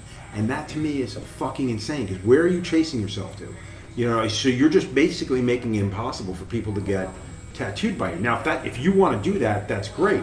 That's fine with me. I really don't fucking care. Like, you want to charge a ridiculous amount of money, you think you're worth it. By the way, you're probably not. But if you think you're worth it, good on you. But just keep it to your fucking self. Yeah, and if people are willing to pay, who's I don't want to say fault, but who's not who's at fault, but if well, that's something that if you have that many said. people to, like, and I you know, I've talked to a few people that are you know, well-known people that charge a lot of money like that, and they're, from what I've gathered, the similarities between those people on the pricing is that they're working less and making more. Yeah. Right. So they. Well, that was one of the things that, you know, that Russ said. It's like you should be working harder. You should be working smarter, not harder. Right. So the people that do that charge those exuberant amounts, you know, they feel as they look at it like, you know, man, while you tattoo 1,000 people a year, whatever the number is, right? I might only tattoo 50 people a year, and I'm going to make more money than you. So I'm working 1/20th of the same amount of time, and I'm making more money. So that's how that's after talking to them, that's how they have. And I get it. That's why we live in a world where, you know, everybody's books are closed. It's like, motherfucker, you're tattooing 3 days a week. What do you mean your books are closed? Dude, that reminds me just of you know, about the money part. Is just, it always makes me think about when you were first started tattooing, and you didn't know how much you made. No. Well, that's easy. No, tell them. No. I worked at a biker shop, and in those days we had speed racks, right? And we had a 3-man. Most was military pay. For the people listening, tell them what a speed rack is. A speed rack is you have set up when you have maybe 12 tattoo machines already set up. But they're in a test tube. They're in a test tube. They're usually in some type like a Vespine or solution or some other Benzol. Cold sterilization. Yeah, basically. There's a little bit of cotton in the bottom, and for what? So you don't mess up your needles. Okay. Yeah. So I know, but I'm just saying in case. Zephyr chloride was in there, you know, that kind of stuff. Yeah, it's better than what I saw at fucking S&W. Because all that stuff at S&W was just placed out on the table with a paper towel placed on top. I swear to God, it was like it looked like a surgical room, and the patient is underneath this nice, clean, neat paper towel, and then you pick it up, and there's like ink splatter on the paper towel. That was like you. That's like you now. Yeah, I mean, I'm not going to change that. I mean, what the heck, you know? Well, you can't get it twice. But they used to have a line, shade, and color section, especially for military payday. And there was a certain amount of designs, that was it. So I basically would work the military payday because there were so many people. Was this gloves or no gloves? This is no gloves. This is 70s. Fuck gloves. Well, think about it. None of the stuff that kills you now seem to exist then. You know, I mean, so that's the thing. No, that's a good way to put it. None of the things that kill you now seemed to have a distance. HIV wasn't around. Yeah. Well, it wasn't. No, I know. I said it wasn't. It wasn't. You just had hepatitis and that stuff. Well, that's an inconvenient truth. Which is good, you know? But you know, all that stuff. You know, your head would be smelling like butcher. Like, you know, smoking cigarettes. People smoking, all that kind of stuff. Yeah, kind of. But I remember, dude, you got all this ink and Vaseline and blood on your hands. You're tattooing. You got a cigarette in there too that you're smoking. Oh yeah. You're smoking all the fucking ink and Vaseline and all the other shit. Right, they got a lot, but yeah, sure. Exactly. Yeah, exactly. I mean, that was, you know, this is scrubbing tubes. Yeah, I mean, it was a different time, you know. I mean, this is. I mean, okay, so military payday. Like a sausage, right? You don't really want to know how it's done. But so military payday. So at the end, now we didn't price anything. They had 4 people. That was one of the things that they would have, and you would tip the floor guy, all that kind of business. But we didn't tip anybody because we didn't have access to the money. It wasn't like, oh, it's whatever. And then at the end of the night, they would say, "Oh, here you go, kid. See you tomorrow." Boom. And that was it. And you didn't count your money there. It was kind of like that old Kenny Rogers. Yeah, you just fuck off. You just fuck and you went home. You blah blah blah. And but I'll tell you another story about that in reference to. So you don't know if you made 3,000 or 50? No, you don't. But and it's crazy because I remember my dad was not a big fan of me tattooing, and I was young at the time, I started tattooing professional, I was only 16, and that's something, man. That's incredible. Yeah. And see, again, it was a different day. It was not like now. It was completely different. If you're a warm body, you could tattoo. And I'd been doing like, people say, "Oh, can you tattoo with the rotary machine?" Shit, we still make rotary machines all day long. I was gonna say that was like, it's not like it's anything new. I mean, the technology. When people ask me about technologies and stuff, I'm like, yeah, dude, it's the same. Yeah. It's basically the same thing over and over and over again. There have been I don't want to say advances, but everything's been cleaned up. Everything's been made a little bit better, right? A little bit more professional. Exactly. It's better quality. Right. Exactly right. But I remember my dad.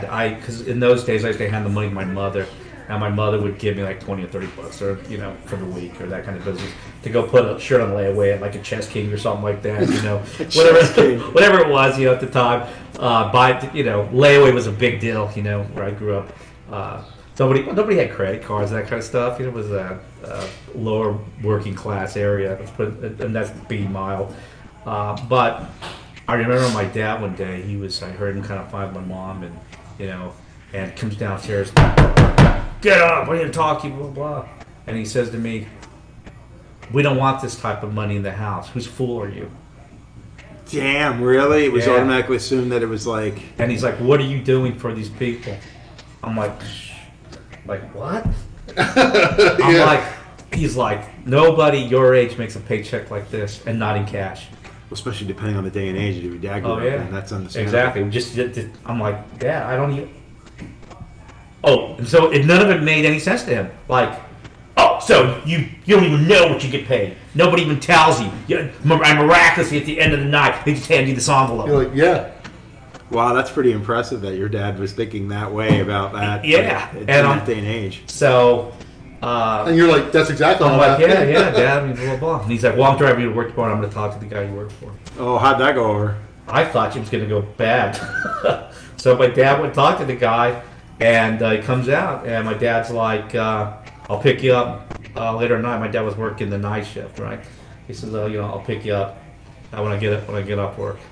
Okay. And I walked in and I asked the guy, what did my dad say? He said, get the fuck to work. That's what he said.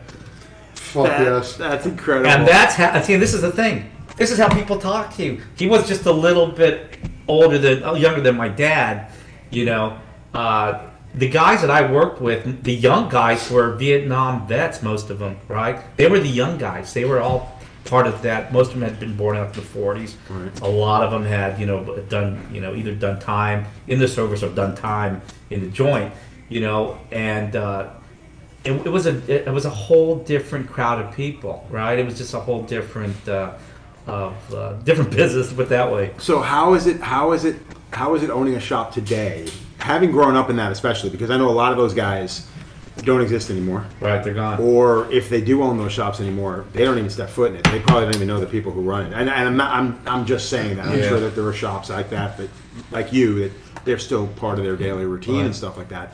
But what is it like now with the climate of what you can say? I mean, we're in a shop right now that's working. It's BJ's shop, and it's like there are clients out front. And we're saying stuff, and every now and again I catch an eye of like, what the fuck is going on back there? Yeah, you gotta.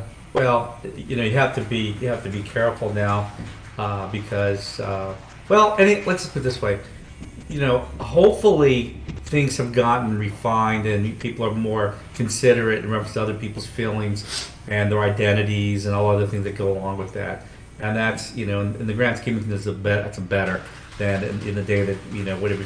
It sounds great like the Wild West, but and it was kind of fun, but it wasn't at the same time. I mean, nowadays you have to be careful what you say, how you say it, and for a lot of good reasons. It's the same way with tattooing. You can't tattoo the same way you used to tattoo, right? There's, bucket shops still existed when I started tattooing.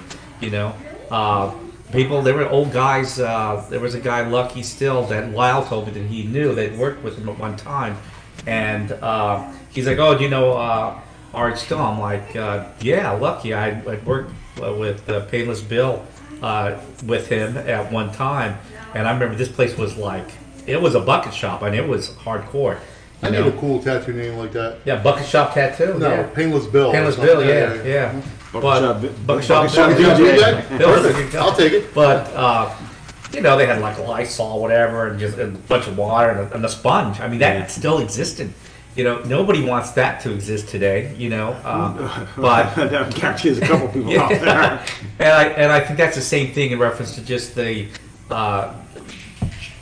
way running shops. I have 3 shops here. I have another one in Atlanta, Norcross, outside of Atlanta, and it's even the guys that have been with for a long time, like 20 years, some it's when they came up, the other time the young guys, the stories, people 19, 20, 25, that kind of stuff.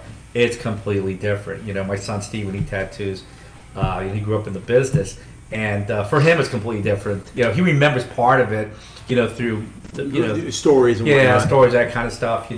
But it's different. You have to it's not always easy to remember.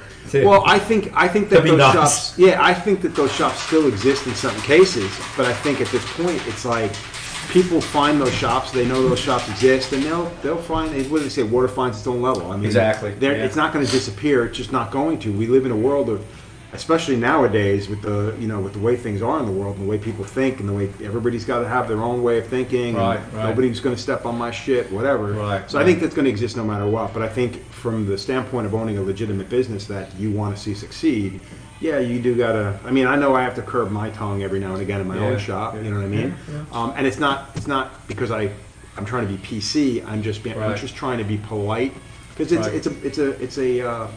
it's a customer service business. Yeah, read the room. I mean, you don't want to scare people off. Right, I will admit that sometimes I say things that I probably shouldn't have said because I'm being in the moment or whatever. But it's never something so offensive that And some people actually get a kick out of it. I think that some people coming to a shop, it opens their eyes to something, a brand new world, which is what I liked about it when I first got into business. Right. It was the fact that it's like, man, this is incredible. I can't believe how these guys are talking, and it's just incredible. It's just a great experience to have. It's not made for everybody, especially in a world where most people, would probably die if they were born 20 years ago. Right. They'd be eaten by a lot of it's just having respect for your customers too.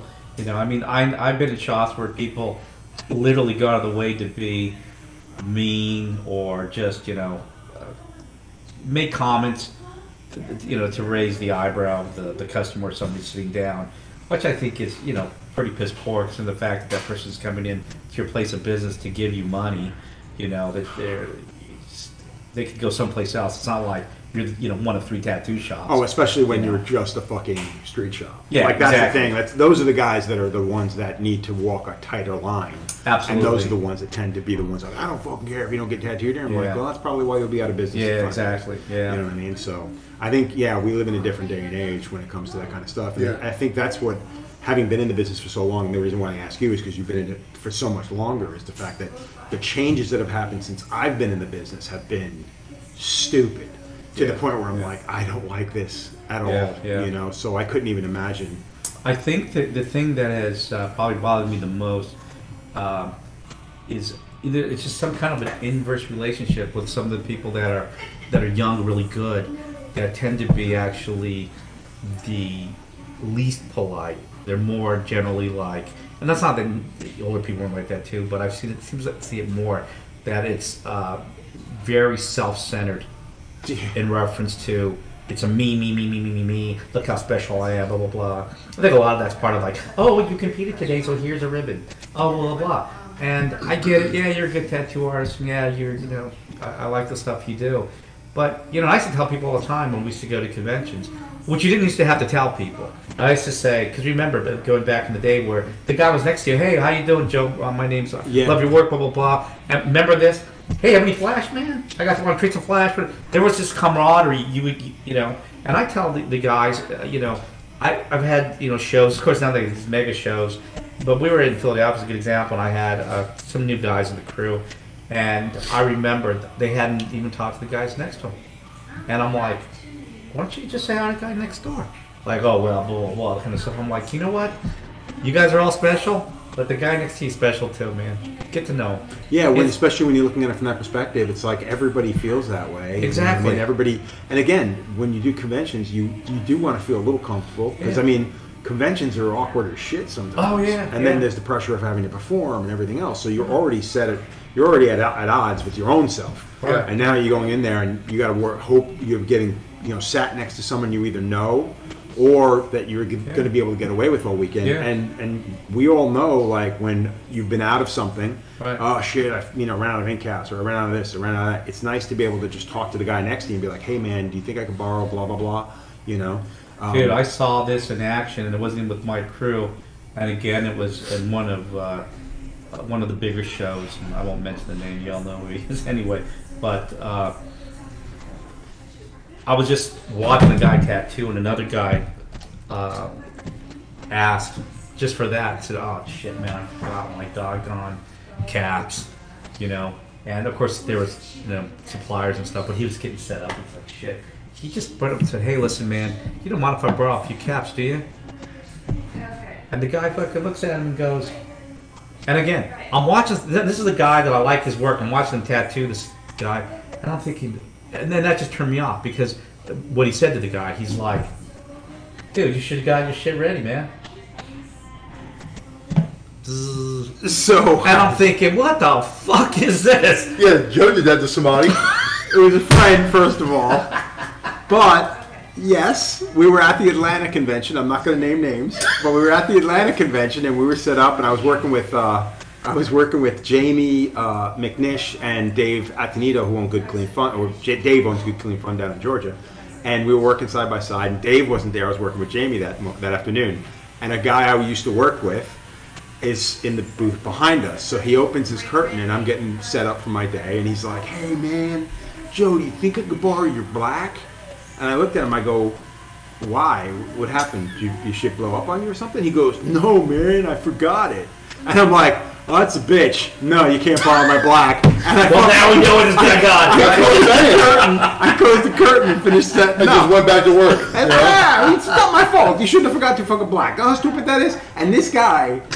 Yeah, I'm not even going to go into it. But yeah, if anybody deserved to be taught a lesson, it was him. That's one of those situations. We're at a convention. Go ask somebody else. Right. I get you. You're going to act like I just thought. But no, I agree with that. I the guy some fucking cap.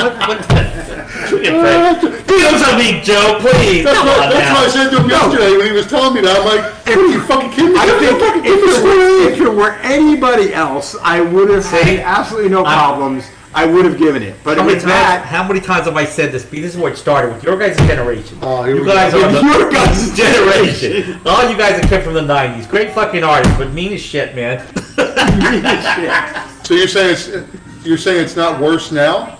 Do you think it's worse now than? I think it's. No, I don't think it's worse now. See, I don't. I think in certain circles. I think in certain circles. I think. Well, you know, I shouldn't say it like that. I think it's cliques of certain circles. Like, if one clique is next to another clique, I think that they'll be less inclined to be, not so much to play nice, but they're going to act like, "Oh no, I'm not going to ask him because he's going to say no anyways." But on the other hand, let's take it back. It wasn't exactly friendly when I came up in the '70s. No, true. I mean, everybody fucking hated each other. Let's just call it like it is. So, I mean, I'm over here saying, "Oh yeah, blah blah blah blah blah, butterscotch and rainbows." And that shit didn't really exist either, man. No, I mean, the days of firebomb and all that kind of shit, that stuff was real. That really did exist. So, fuck getting you caps. I get it, But, so everything I said about this guy, forget it, Well, no, but I agree. I think, but yeah, I mean, when I got into it, it was just the whole firebombing shops. That was kind of dying out. Because, I mean, two people had way too much at risk. Yeah. But, I mean, I was privy to things that happened in the shop that I worked at where shit went down because it was a guy from a generation before who was just like, "Hey man, you want me to fucking take care of that guy?" Shit went down. Well, let's just call it what it was. Back in the day, it was, people like to think of it as a street business, and in some situations, it depends on where you're at. It still is, but back in the '70s, the '60s, it just was. I don't care what fucking town you were at. That shit was on. Yeah. It wasn't like everybody was, happy-go-lucky, whatever. They had some serious cliques. If you look at Sailor Jerry and all kind of people, and they had their clique. They had people they liked. They had people they fucking hated. Yeah, people you get along with and not. And I say this all the time. I have guys that, younger tattoo artists that are kind of, their feelings are hurt or whatever, blah blah, and somebody said something mean to them, whatever. I'm gonna be the case, And it's usually the ones that are the little tough guys, that, "Oh, fuck this shit." And then you know, it goes back to that whole story. You know, never meet your heroes. You're going to probably be, you know, and I've learned the hard way myself. I tell people all the time, you know, there's some people that, you know, whatever. I wish I had never met them. You know, they turn out to be pieces of shit. That's the worst thing. I mean, that's know, happened to me on several occasions. Yeah, I got to meet somebody I really admired as an artist or whatever, and then you meet them and you're just like, wow, what a piece of garbage. Yeah, exactly. It sucks, man. Yeah, it sucks. Yep. Yeah. But, you know, you got to get, I just tell these people, you know, you got to get thick-skinned about it. It's just, it is what it is, you know. I mean, not everybody you like is going to be your friend. There's going to be such a lot of unrequited love in this business. Yeah. Right? I mean, That's, it really is, you know. It's just how it goes. And, you know, you're in this business or you're not. And if you are in this business, I can tell you, and I can look at either of you guys, and I know you guys are going to agree with me. I always say to these guys that get all sad, I'm like, listen, if you don't have enemies in this business, then are you really in this business? That's a good way to put it, actually. You're probably not, because this is how it works in this business. Yeah. If you're here long enough, there's going to be people that just absolutely dislike you for real or imagined reason, or whatever the fuck the reason they have. Well, egos play a ton of fucking, have a lot to do with that, because some people are just like, yeah, fuck that guy. And it might just be because his style is a little bit closer to yours than you want it to be, or he might be popular right now. He's trending in the moment. I mean, I've talked shit about individuals that I don't know based on what I see on their social media, and it drives me out of my head. And I shouldn't, and I'll be the first one to say it. I should keep my fucking mouth shut, but you know, it's sometimes hard. But yeah, it's just the way it is. That's some people just don't click with, just in regular life. You know, you don't know why you don't like the guy. He's never done anything to you. But you know, they just don't fall with you, man. It's just but you know, sometimes that guy's a dick. Yeah, sometimes that guy's a dick. Yeah, and you know, it happens just the opposite too. I've met guys, and some guys are, you know, that have been good friends the rest of my life. But you meet them and they just turn, you know, you think they're just pieces of shit or whatever, just like whatever, and then as time goes on, you find out you have a lot in common, or it's just the time and place you end up becoming. Well, you don't know until you know. Yeah, you become good friends, right? Yeah. And then sometimes these people become lifelong friends, and you just remember. I fucking hated you, dude. You know, you remember. It is good to be able to say that to somebody when you meet them for the first time, because I was in.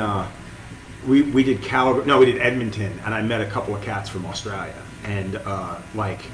We were all in the same group. We went from Edmonton to Calgary. I was traveling with Jimmy, and we literally did a road trip. We flew into Edmonton, worked the convention there, and then we all drove from Edmonton to Calgary and did the convention there. And we did a couple of stops on the way with the band for the first time. It was beautiful. It's my first trip my first official trip to middle of Canada, I guess, because I'd been to Toronto before, and this was such a different type of show. Met these guys from Australia, and it was weird because he was kind of making a big name for himself in Canada, and I wasn't blown away by his stuff and whatever, and I just felt he had big shoes, you know what I mean? Right. And it kind of cracked the shit out of me. And then years later, 2 years later, he comes to the States and he stays at my house. And I said, if you want to come out here, you're more than welcome to work at my place. I have no problems with that, you know, being polite, you know. And he comes out, he stays at my place, and we're sitting in my living room. And at the time, the TV show had come out, had just come out right before, and we're sitting there. And he's got his guy. I think he was his apprentice at the time. He's full-blown tattooer now. He's a hell of a nice guy. He stayed with us a couple of times since.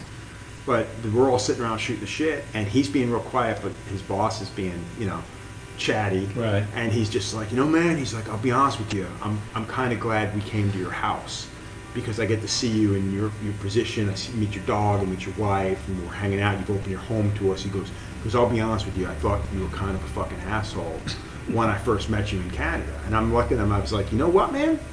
That's a good thing you bring this up, because I wouldn't have brought it up unless you had. But I thought you were a fucking dick. Yeah. So I'm glad we got that out on the fucking table. Right. Yeah. And then a year later, we ended up going to his. We were flown to Australia to do a convention there, and we all got along. We still talk now. I'm probably not as close to him as I'm close to his the guy who used to work for him. Right. You know what I mean?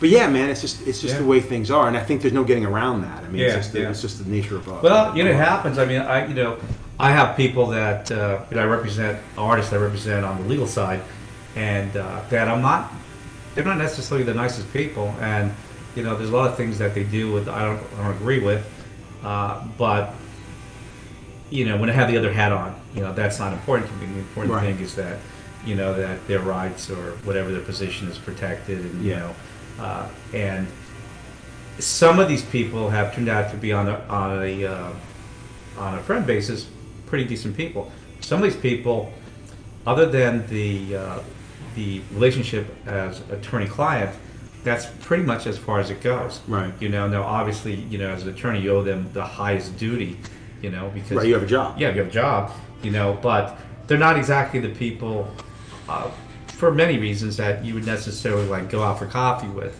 unless it was on a business situation. Right. I think what happens with a lot of tattoo artists is that, and I really try to, you have to kind of separate, and a lot of people can't. They can't separate themselves as the artist from the person.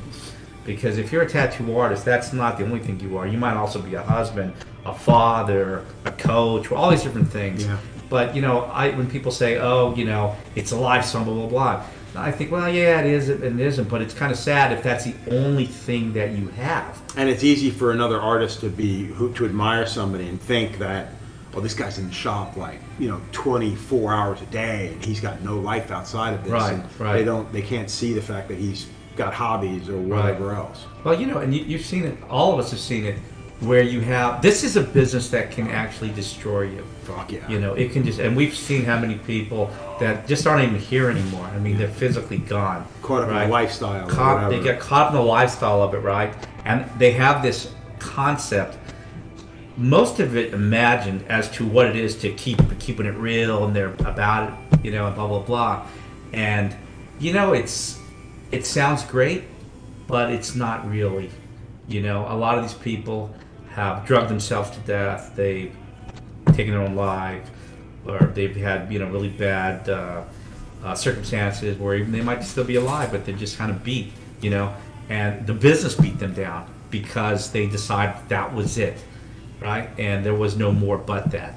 I think that we see that more and more nowadays, especially because of the fact that social media has become so prevalent that it's hard to see how other people are living their lives, right. And then you reflect that upon yourself, thinking, well, why the fuck don't I have that? Yeah. And I think there's a lot of that. I mean, maybe it starts out with the business end of things and how popular somebody is and how much clientele he's got because I do what he does. Right. How is he getting it and I'm not getting it?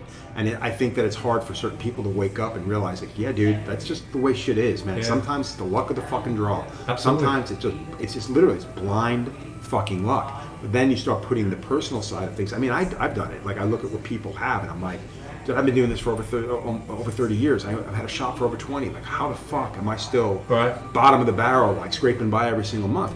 It's just, that's just the way it is, man. Well, sometimes you just got to put your hands up and be like, you know what, I'm just going to keep going, going to keep trying and see where it goes. I think a lot of that, too, is just, it's funny to me because 90% of my practice is business law. And I sometimes listen to these quote-unquote experts, on some of these tattoo, conventions. Oh, for fuck's sake, that drives me crazy. And it's just I just think, this is just nuts, some of the stuff that they say and they tell people. And, it kind of reminds me of something that I heard that supposedly Arnold Schwarzenegger said, that nothing fails like success. And that is, you did it wrong the first time and it worked, and then you keep doing it wrong, keep wondering why you keep failing. Yeah. And that's what I mean by dumb fucking luck. Yeah, that happens. But to the other point in reference to tattooing itself, right? Lyle Tuttle told me something a long time ago and I'm sure you guys have heard this before. He said, tattooing is a jealous mistress, right? If you'll be chained to this chair if you let it. Yeah. But beyond that, I remember, I had this new information, I told Ernie Carafa that, and Ernie Carafa says, oh, I'll tell you something else that maybe you should know. She don't give a shit about you. It's a good way to put it, actually, because you really don't. It's like, she could care if you live or fucking die, right? You're not special. I don't care how well you tattoo. I don't care how much money you make, whatever. Tattooing, she doesn't give a shit about you. because when you're gone, somebody else is going to pick it up. Yeah. And she doesn't. Forget about gone. And she won't even know your name. You take a misstep. Right. You don't have to be gone. There's dozens of people right there. And this is the thing about people. We make people special, right? Yeah. We're the ones that create it. But tattooing doesn't give a shit. Tattooing will be turned into dust, and somebody else will take the mantle, right? And I think that's what destroys so many people. Is that it's just like, if you put it in a romantic sense, is the unrequited love of the guy that's constantly chasing the mistress. Dude, she don't care.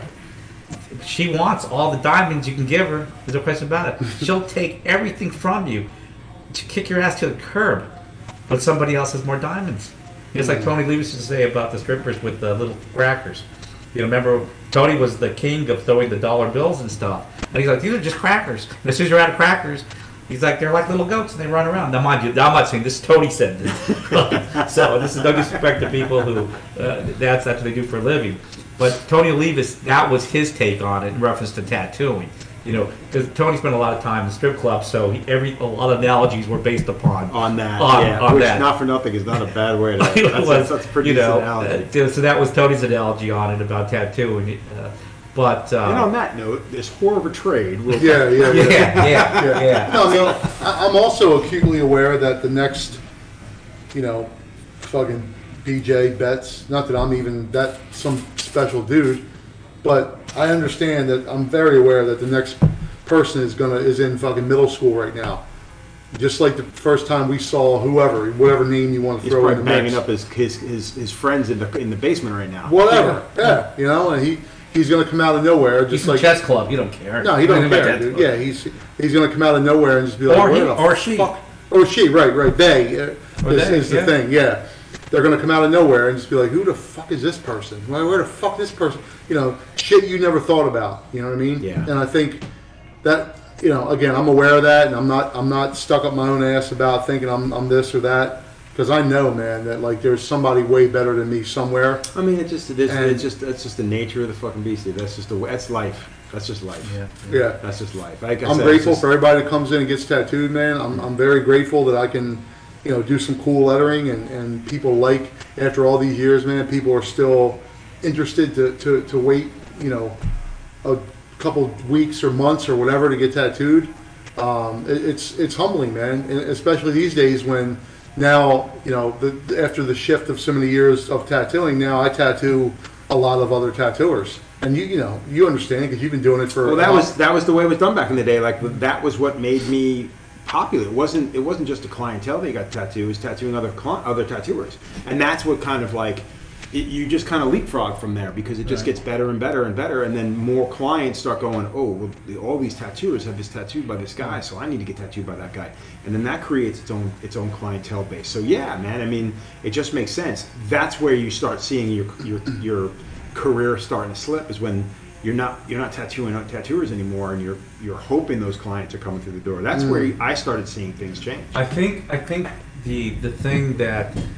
And I see it in my law practice a lot, representing tattoo artists, is that there was a lot of people, they at one time, let's put it this way, were very good and very successful financially, but they never accepted the fact that tattooing is not just an artistic endeavor, it's also business. Right. And they didn't do anything with that money to think about a rainy day %. Not everybody. There's some people that have done very well with that, but there are a lot of people that we know that it's been very difficult for them as you get older. You're not making as much money, and really you don't think of it as the business. Yet we say, oh, I can't stand the fact that this guy's making all this money. He doesn't even tattoo or blah, blah, blah, and they've made wild amount of money, right, off the backs of the tattoo artists, right? A lot of them, in my view, were just basically, everything, carpetbaggers, really, Yeah, that's a good way to put it. They came in, and what gets me to, there's so many people in the business who are artists that support these carpetbaggers And you can't say anything bad about them. Because sometimes those people that work for them are just incapable. Oh, absolutely, absolutely. Yet in the meantime, you know, they're buying real estate with that money that you made for them, or whatever be the case. And yet, I'm talking about guys that own shops that are barely making it, and they could have done something with that money. Yeah. You know, what was? Well, I'm not going to mention that because that's probably a sticking point for some people. I just thought it. I thought, you know what? Don't say it. I'm going to let me say I'm not going to say it. Yeah, really good thing to say. But you know, we had this conversation. You know, I used to tell BJ all the time, BJ, you know, you want to invest in real estate. You want to invest in real estate. You know, blah blah blah. You know, and then he did. And very successessful with it. I think that's something that a lot of us, you know, you get caught up. Like I know me personally, I got caught up in my career. I got caught up in traveling. I got caught up in just wanting to be a good artist. Yeah. It wasn't about becoming famous. It was about just becoming good. Right. And a lot of the things that they kind of fell in my lap. If it didn't fall in my lap, I didn't pursue it. Right. And that was just me getting caught up in just trying to perform. And I'm not making a defense of it. That's the God's honest truth. No, I think that's most people, Joe. I think that's the thing about the business. But just a little plug out there. It's never too late to start, right? Not true. That's the thing, and I think that happens sometimes with a lot of artists. They forget, fuck, blah blah blah, and, you know, yada yada yada, you know. But what usually happens is you don't die young and leave a nice looking corpse. No, unfortunately, you end up living a long time and leaving not a very happy corpse, right? And yet, when you're like in your 50s, let's say you live to 80, you still have 30 years in which to, you know, say, okay, maybe I didn't do what I was doing because I was concerned about my career and whatever. Yeah. But, you know, now's the time I probably need to start thinking about saving, investing, maybe get a Roth IRA or something like that, you know, and it makes a difference, you know. Yeah, the thing I always tell people in the business is, like, when they ask me, like, what do you recommend? You know, what would you tell somebody? And I'll tell people everything I didn't do. Because I'm a firm believer in do as I say, not as I do. Yeah, You know what I mean? yeah. And I always tell people, like, get healthy. You know what I mean? Yeah. Start investing in your future. Think about where you're going to end up. Whether it be opening up a shop and having people work for you, treat those people properly, man. Absolutely. You want to make sure that they're going to stay with you forever. Don't act like, oh, there's 10 more just like you. Right. Yeah. That's not the case. It's more important to have good people around you than it is to have the most talented people around Right. you. You know what I mean? Like, and you have to treat people properly for that to work. You know, Good, honest people around you too that are gonna, as your friend, that are gonna tell you, gonna call out your bullshit. Yeah. And tell you, and you know what, man? Yeah, it sucks to hear when you're fucking up, but you know your friends are the ones who are gonna be there to be like, look, dude, I love you to death, but fucking get it together. Yeah, Knock exactly. it off, whatever the case may be. No, I you know, agree. and also to be there for you. You know, like me and Damien just say all the time, man, with each other. It's like, you know, it's easy to be friends when everything's going well, right? When everything's good, you're laughing, you're busy, you're making money, you're traveling, everything's good, it's easy to be friends. It's not easy to be friends when everything sucks. Yeah. When you're fucking arguing, when you're at each other's throat, when you don't agree with something, when fucking you made a mistake or they made a mistake, and it's not easy to tell your friend they fucked up. It's not. It's terrible. Yeah. You know what I mean? It's not easy to fucking, dude, like, you know, like having a partner is like, it's a relationship. It's like you're breaking up. Like when you're splitting up, how good, you know, when it's like when people like, I want to leave on good terms. How good is it really, man? You're leaving.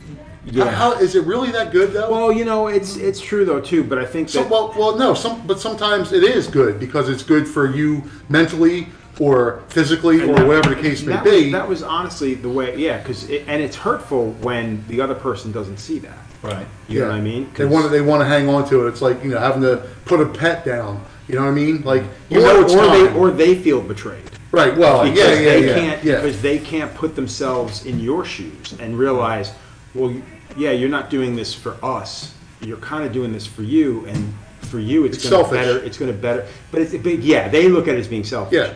But you're looking at it as, man, I'm just trying to be a better person, Right. and I might come back.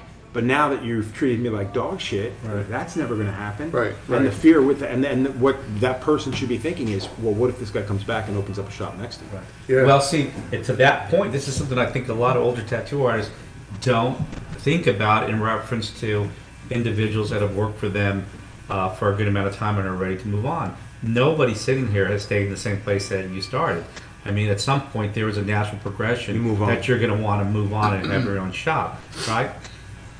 I've been lucky, and I say that lucky because one of the things I always try to do is help the people get to the next level. I know they're going to leave at some point. When people say, hey, Damien, I'd like to do the shop with you, I'm always elated, and I have done shops with these individuals. It doesn't always have to be some cataclysmic negative thing, but I think often what happens is that when it's time for some of these people to leave, or they want to leave, the person who has the shop makes it very difficult for them, and of course, well, fuck you, I'm going to open next door to you or down the street, whatever. Right. And that often happens instead of creating something new and being part of that. The fact is this, especially for older artists, you're not going to be doing this forever. At least you shouldn't want to be doing this forever. I mean, maybe you do. But I can honestly say I do, but it's also what I know. You know. Right. But the thing is, there's going to come a point that you're not going to be able to do it forever. That's just the reality. And that's the guy's honest truth. You're 100% right. This is the thing. I mean, I remember when I was going to law school, my mom tells me, well, this tattoo stuff is over, right? I'm like, well, I just started a new shop. You know, I mean, how am I going to pay for this done at law school? I didn't have a legal job at the time yet. But in my view, it was just the beginning. Like, this is awesome, right? Now I can finally eat, right. You know, something other than ramen, and be able to tattoo and have a shop, right? Because now I'll be able to actually do something. For me, it was the beginning. But you know, you also know at some point that you're not going to have. It's not going to be there forever for a lot of reasons. You know, you can love tattooing and not be involved in tattooing at some point, right? Yeah. Then I think maybe there's other things you can do with tattooing where you bring up the next generation and help them. Because I think that's the key, really. And I think that it's not just selling them something, right? It's actually mentoring. So this is, I don't know if I should start this train of thought because we've been on here for 2 hours, but... Was it really? Yeah, it's been 2 hours. It's what you just said. Are you going to edit this down to an hour or something? Probably not. No, because everything's been great. Hopefully everybody thinks it's been great. But what you just said about mentoring the new generation of tattooers, how does it make you feel? Because it drives me out of my fucking mind to see a generation that should just not be teaching anything at the moment because they really don't know what the fuck they're doing. And they're now mentoring individuals from a generation, or maybe the generation even after that one coming up. Yeah. And these people are, you know, it's like they're teaching these kids like the most asinine way of doing things, or just the way they happen to do things that takes 5 times as long. Like we look at stuff like I mean I remember doing some of these meetings where, you know, you look at what somebody's saying, you listen to what they're saying. I'm like, is he out of his fucking mind? Like, why are you telling people to do stuff like that? You know, I remember doing something out on the West Coast and listening to this guy who's of my generation telling people what to do. Like, oh yeah, you could do this, this, and this. And I'm like, around a couple of years, I was like, don't ever fucking do that. Like, that's the dumbest thing I've ever fucking heard. Right. You know what I mean? Just because he's doing it, first of all, it's stupid. And secondly, he shouldn't be telling you. Right. Like, that's just dumb. Right. You know? Yeah. That's one thing that, being in business together for a lot of years, Damien and I, that we disagreed on, right? Not that, you know, I even hate to say agree to disagree, because it wasn't so much that, it was just a different perspective on the same topic, right? Damien, you know, he believes like that you should take on an apprentice and pass on the knowledge, right? And I never wanted to do that, ever, you know? And Damien would talk to people, and it wasn't just people that walked in off the street like, hey, I want a tattoo. Yeah. But it was like people that he thought most of the time, sometimes deserved it. There's always some duds. Yeah, there's always some duds, right? But no, man, like, that's one thing that I used to be like, dude, why are you so fucking nice to these people that just want a tattoo? Like, and Damien's like, dude, you know, the fucking door didn't close behind you when you came into tattoo. I mean, that's right? a very nice way to put it. Yeah. I get it, right? I do. But still, it's like, that's still one thing to this day that we still, like, Damien's apprenticed, you know, a couple people over the years, and I never have. Neither have I. And again, I as I'm getting a little more seasoned in tattooing, I definitely understand now more. Like a lot of things that he would tell me 10 years ago, I'm like, you're out of your fucking mind. Well, it's something. There's something to be said for knowing the way you were brought up and the values that you have that you could pass on to somebody. Absolutely, right? And that's where it is now. Like when you got people who've been tattooing for 2 fucking years and they've got 3 apprentices on them. No, want to beat that's them ridiculous. With Absolutely, no. I would never go for that. But I mean, I get it now. I mean, I got it then. But I didn't really get it, but I thought I did. But now, like I said, years later, looking back at the things that he would tell me, I get it more now because I'm a little older. Yeah. But I do remember that reminds me of a story one time. Speaking. Hold on a second. Yeah, he's about to go over there. Oh, you're good. Man. But it reminds me. We were talking earlier about just putting money away, and it reminded me of a story that Mike Malone, rest in peace. I was at the Detroit convention one time, and I've told this story to everybody that I've worked with over the years. And talking to Mike Malone, it was me and Dorsey, and I think Brian Bruno was sitting there. Shout out to Brian and Seth, and we're all sitting at the booth. And Mike Malone comes up, and I'm drawing. I was drawing this koi, and Mike Malone comes up, and he's smoking a cigar in the convention then. Nice. And he walks up, and Seth and him were more friendly than all of us were. And he's like, "Hey, what's up, Rollo?" And he's like, "Hey, what's going on, guys?" And he's like, "What are you working on?" And I'm sitting there drawing this koi. And he goes, "What are you doing over there?" And I was like, "Oh, I'm drawing this, fucking thing, whatever." And he takes my sketchbook and he folds the paper over. He goes, "When you're doing the scales, do it like this." And he takes a Sharpie, and with one line, he's not sketching. He just gets a Sharpie and he does this koi, and he's like, "Do the scales like this. Think of it like this and that." And he just fucking tears it out of my sketchbook and crumbles it up and throws it away. And we all look at each other and we fucking go for the times for it. Well, I have it. I still have it. Nice. And later on that day, I asked him to sign it, and I have that still. Nice. Anyhow, but he's looking through my portfolio and he's like, "Whose is this?" And I go, "That's mine." He goes, "Where are you from, kid?" I go, "I'm, tattooing Philadelphia." He's like, "Oh, hey, old Bill Funk over there, huh?" I'm like, "Yeah, Body Graphics, that's right." Yeah. He's like, "Yeah." And Detroit was like, March. It was cold out. Yeah. The convention, And Mike Malone's like, he's like, looking okay. Interesting stuff you got here. Meaning this sucks, And I go, yeah. Well, I've been tattooing a couple years, whatever. I said, "Oh, you have any advice for me?" And he's like, "Advice? Yeah, I got some advice." And I was like, "Okay." I like get my sketchbook and I'm like, "Okay, go ahead, hit me with it." And he's like, "I got 2 words for you. Remember December." I was like, "All right, thank you." And he's like, "You know what that means?" I'm like, "Well, I kind of, you don't have a fucking idea what that is." I was like, "Yeah, I guess not." And he goes, "You're from the East Coast. It's cold around this time of the year, right?" And I'm like, "Yeah." Oh, I know where you're going with this. And he goes, "It's fucking dead, probably, right? February, January, December, shops are fucking dead, right?" And I'm like, "Yeah, absolutely." He's like, "Yeah, and then springtime comes, right? And you're so fucking busy, you don't have time to eat lunch or order dinner or fucking nothing." I'm like, "Yeah." And I'm thinking, like, what the fuck does this mean? I don't even, He's like, "And then the summertime comes and you're really fucking balls to the wall, right? And then October comes and you got to go check and see if anybody unlocked the door when you came in because nobody's coming in." And I'm like, he's like, "It goes from chicken one day to feathers the next day, Wow. And I go, "Yeah." And he's like, "So, in the summertime when you're busier than all hell and you don't have time to fucking wipe your own ass," he's like, "remember December and put some fucking money away."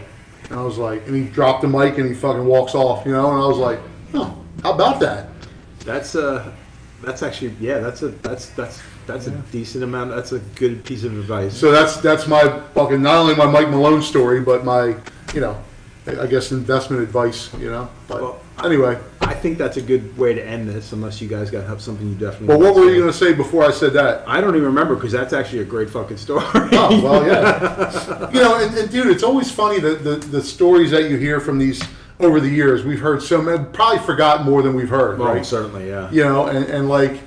It makes me, every time about people telling stories, it reminds me of one time we were at the shop, me and Damien, and we tattooed right next to each other in our tattoo area. And so, you know, we would hear each other nonstop going on. And Damien and I have a notoriously funny, or not funny to us, it's real, but banter, right? Where people are just like, you guys ought to have a fucking show, right? Because it's like, it starts here and it just goes here quick and then it's back down and it's back up again. But we're always, you know, at the end of the day, man, we laugh about it and we go home. Most of the time. But anyhow, one day this kid's in there and I'm tattooing this guy, and he brought one of his friends. He's another tattooer, and he brought one of the other apprentice tattooers, the younger tattooers from the shop, and he's telling these fucking stories that he doesn't. You know where I'm going with this? Kind of, but anyway, so Damien's tattooing, and dude, I can tell when he's getting wound up. I'm tattooing, I'm over there looking at him. He's just like, he's tattooing, and he's just like. I'm like, here we go. Any minute now, it's going to fucking kick off, you know? Anyway, this kid's like, yeah, man, I remember this time, you know, at this convention and blah, blah, blah. It clearly wasn't, he wasn't there. He's telling the story third hand or fourth hand or whatever, you know? And Damien's like, dude. And I'm like, here we go, you know? And he's like, were you at that thing you're talking about? Were you at that convention? And the kid's like, no, I wasn't, you know? And Damien's like, shut the fuck up then. You know, he's like, dude. What about your fucking stories? You know, you remember that? Yeah. Yeah. And Damien's like, dude, tell us a story about what happened to you. I know you only been tattooing a fucking year or whatever. Give us something cool. Stop telling the fucking, you weren't there. Like, you don't know how people thought. You don't know what people were thinking. You don't know any of these fucking things. When you get after 10 years or 15 years in tattooing, if you fucking last that long. Anyway, he told the kid basically, shut the fuck up and build your own fucking... And build a life. Build your own careers. Tell your own fucking stories. After 10 years in the business, like, you're going to have some stories to tell. Yeah. Maybe if it's only 2 or 3 good ones, you're going to have 2 or 3 good ones. Well, there was... I had a similar conversation with a pretty well-known machine builder. I'll just leave it at that. That had an issue with Ernie Carafa. They later squashed it and they became friends. But I think... but to the extent that Ernie wanted me to sue him for libel. And some of the stuff he did say, this was back when they had the Reed Street... now you just told who it was. Okay, well then we know who it is, right? And I had actually met this person through Phil Kyle, and I had no bone to grind with him, you know, blah, blah, blah, you know. And I remember having this conversation with something very similar, because like, oh, well, you know, such and such told me the story, blah, blah, blah, and on and on. I'm like, yeah, I know, except that's not really true. And, you know, I don't want to sue you and, you know, I'll do all that kind of business. Well, but some of this stuff is kind of harsh, and it does border on being libelous, right? Yeah. And, you know, it's probably not the thing to say. And I just said, you know, let me just put it this way. You've been tattooed for X amount of years. And the people that you're talking about, and some of the people that you mentioned, they've been at it for 20, 30 years, you know. They know where the bodies are buried. Those guys have a history that you'll never know of, right? Yeah. They have their own bone to grind for a lot of different reasons or no reason at all. It has nothing to do with you. Telling the story second hand or third hand or fourth hand, even if the other person, well, I heard a drug from such and such. I know you did. But that story, I've heard in 4 different ways by 4 different artists who hate this particular individual, right? And I get it. Don't do that. You have your own career. You're going to have your own stories, and you're going to have your own people and things to talk about, right? This isn't it, right? This isn't it. And it doesn't really serve your purpose whatsoever. You're a good tattooist, you're a great machine builder. You know, you guys ought to patch it up, and they did, right? And you do hear that. You hear, you know, like, the worst thing is, you know, the crazy thing is when you have these guys that are old school guys that are looking for street credibility, and they want to tell you about something that happened and they weren't there, or they want to tell you about somebody that you've known for 40 years or 30 years, worked with them all around the world, all kinds of stuff. And it's like, dude, I don't even know who you are, and you pretend that you know these people. Yeah, that's the thing. Like, what is this? It's like you've stepped in the wrong circle. Yeah, people know more than you do. And I can, and when times in the shop when that happened, and I know that not only does Damien know these people that this kid is telling me this story, but there's more than not, there's a chance that he was there for this thing. And I'm just like, here we go again. Like, kids, shut the fuck up. Like, just let it happen. But man, and even telling this story is a story that happened. Right. And it's great that I'm very, very fortunate that I was a part of tattooing when I was a part of it. I think we came from an era where a lot of really cool shit happened, and it's stuff that we can reiterate because we were there firsthand. We're not telling secondhand. Yeah, man, it was very historic. A lot of the stuff that I think you guys are probably the last. I say it all the time. You guys are probably the last generation that really have a lot of the old school ethics and also have a lot of the old school skills, because there's plenty of really good machine makers from your generation. Yeah. There's plenty of guys that are really good at a lot of things because you guys had to actually learn how to make needles. You guys had to learn, not for the most part, mix pigments, but many people did. Yeah, I did it for years. Did, right? I did it for years. Yeah. Make tubes, make power supplies, all those things, right? You can't find anybody, or very few. I can't really think of anybody that I have in my shop that, unless I've showed them how to do it, would know how to make a power supply. Yeah, right. Right. I mean, that was just kind of like what we did. I mean, I've made power supplies on the Woody Cut, just on the. I don't have my power supply busted. I make one, right? Or I put one together. I fix the one, whatever. Yeah. Damien went to a dollar store one day and found some stuff to make. Remember the fucking vertical blind, the metal blinds? Oh yeah, yeah. Dude, he made what was that for? A clip cord? Clip cord and foot switch. Oh yeah, that would make sense. You just got to clip it down, snip it down. Yeah, I made a foot switch out of the pipe plate, and and I'm just like, dude, oh god, this is the kind. Dude, there's so many times I would come to the shop, right, and I'd open my drawer and I'm missing like, I don't know, a fucking contact screw off of a machine. There's a binding post missing off another machine. I'm like, what the fuck? And Damien's like, dude, we're going to use it. It was in your fucking drawer. Like, when was the last time you picked up a machine up? Yeah, and it would have to be that day I wanted to, right? That's the whole thing. That thing could be sitting there for 4 fucking years, and then all of a sudden, that's the machine he wants. Oh, dude, Seth made me that machine. It's a special machine. I was going to use the line this guy. I'm like, dude, you haven't. There was dust on this shit when I picked it up. It doesn't matter. The Carbonalt machines are even worse. They were like 4 feet deep in other machines. And I would say, okay, I'll take that one. He's like, yo, dude, I'm looking for that pearlescent Carbonalt machine. I'm like, I haven't seen it. Yeah. Meanwhile, it's in 4 pieces in his fucking drawer, but he hasn't seen it, Anyway. Oh my god. Yeah, man. So I'm very, very fortunate and grateful, man, that I'm able to still be able to do what I love to do, man, and have met, some of the best people I've ever met in my entire life through tattooing, man. Absolutely. And but I think more importantly, I've met some of the worst motherfuckers I've ever met in my life. Yeah, there's been a bit of which I think I'm also extremely grateful for, man, that I was able to figure that out early enough on where it didn't affect my life or career any worse. Well, that's the thing, I think, is being able to recognize it and separate yourself before shit hits the fan around that person, and you getting dragged into something you want nothing to do with. And I've been lucky enough myself to have been able to separate myself from that individual or those individuals and just not feel bad about when their shit hit the fan. Yeah, man. And I was nowhere near it. So, yeah. Cool. So, all right. Well, I really want to thank you guys. I really appreciate it. This is a lot. Yeah, man. It's been an honor as always, man. Absolutely. I'm grateful for our friendship and all these coming up on almost 30 years, man. And it's been great, man. Been great. No, I can't. I would not complain about that at all. So. Yeah, man. Okay, everybody, thank you very much for joining. Hope you sat in on the whole thing. I don't think I'm going to separate this. I think I'm just going to fucking air it and see what rolls. Yeah. In the meantime, like and subscribe. Trying to build this bitch. Make it happen. That's right. Here we go. Thank you very much. Thanks, guys. Thank you.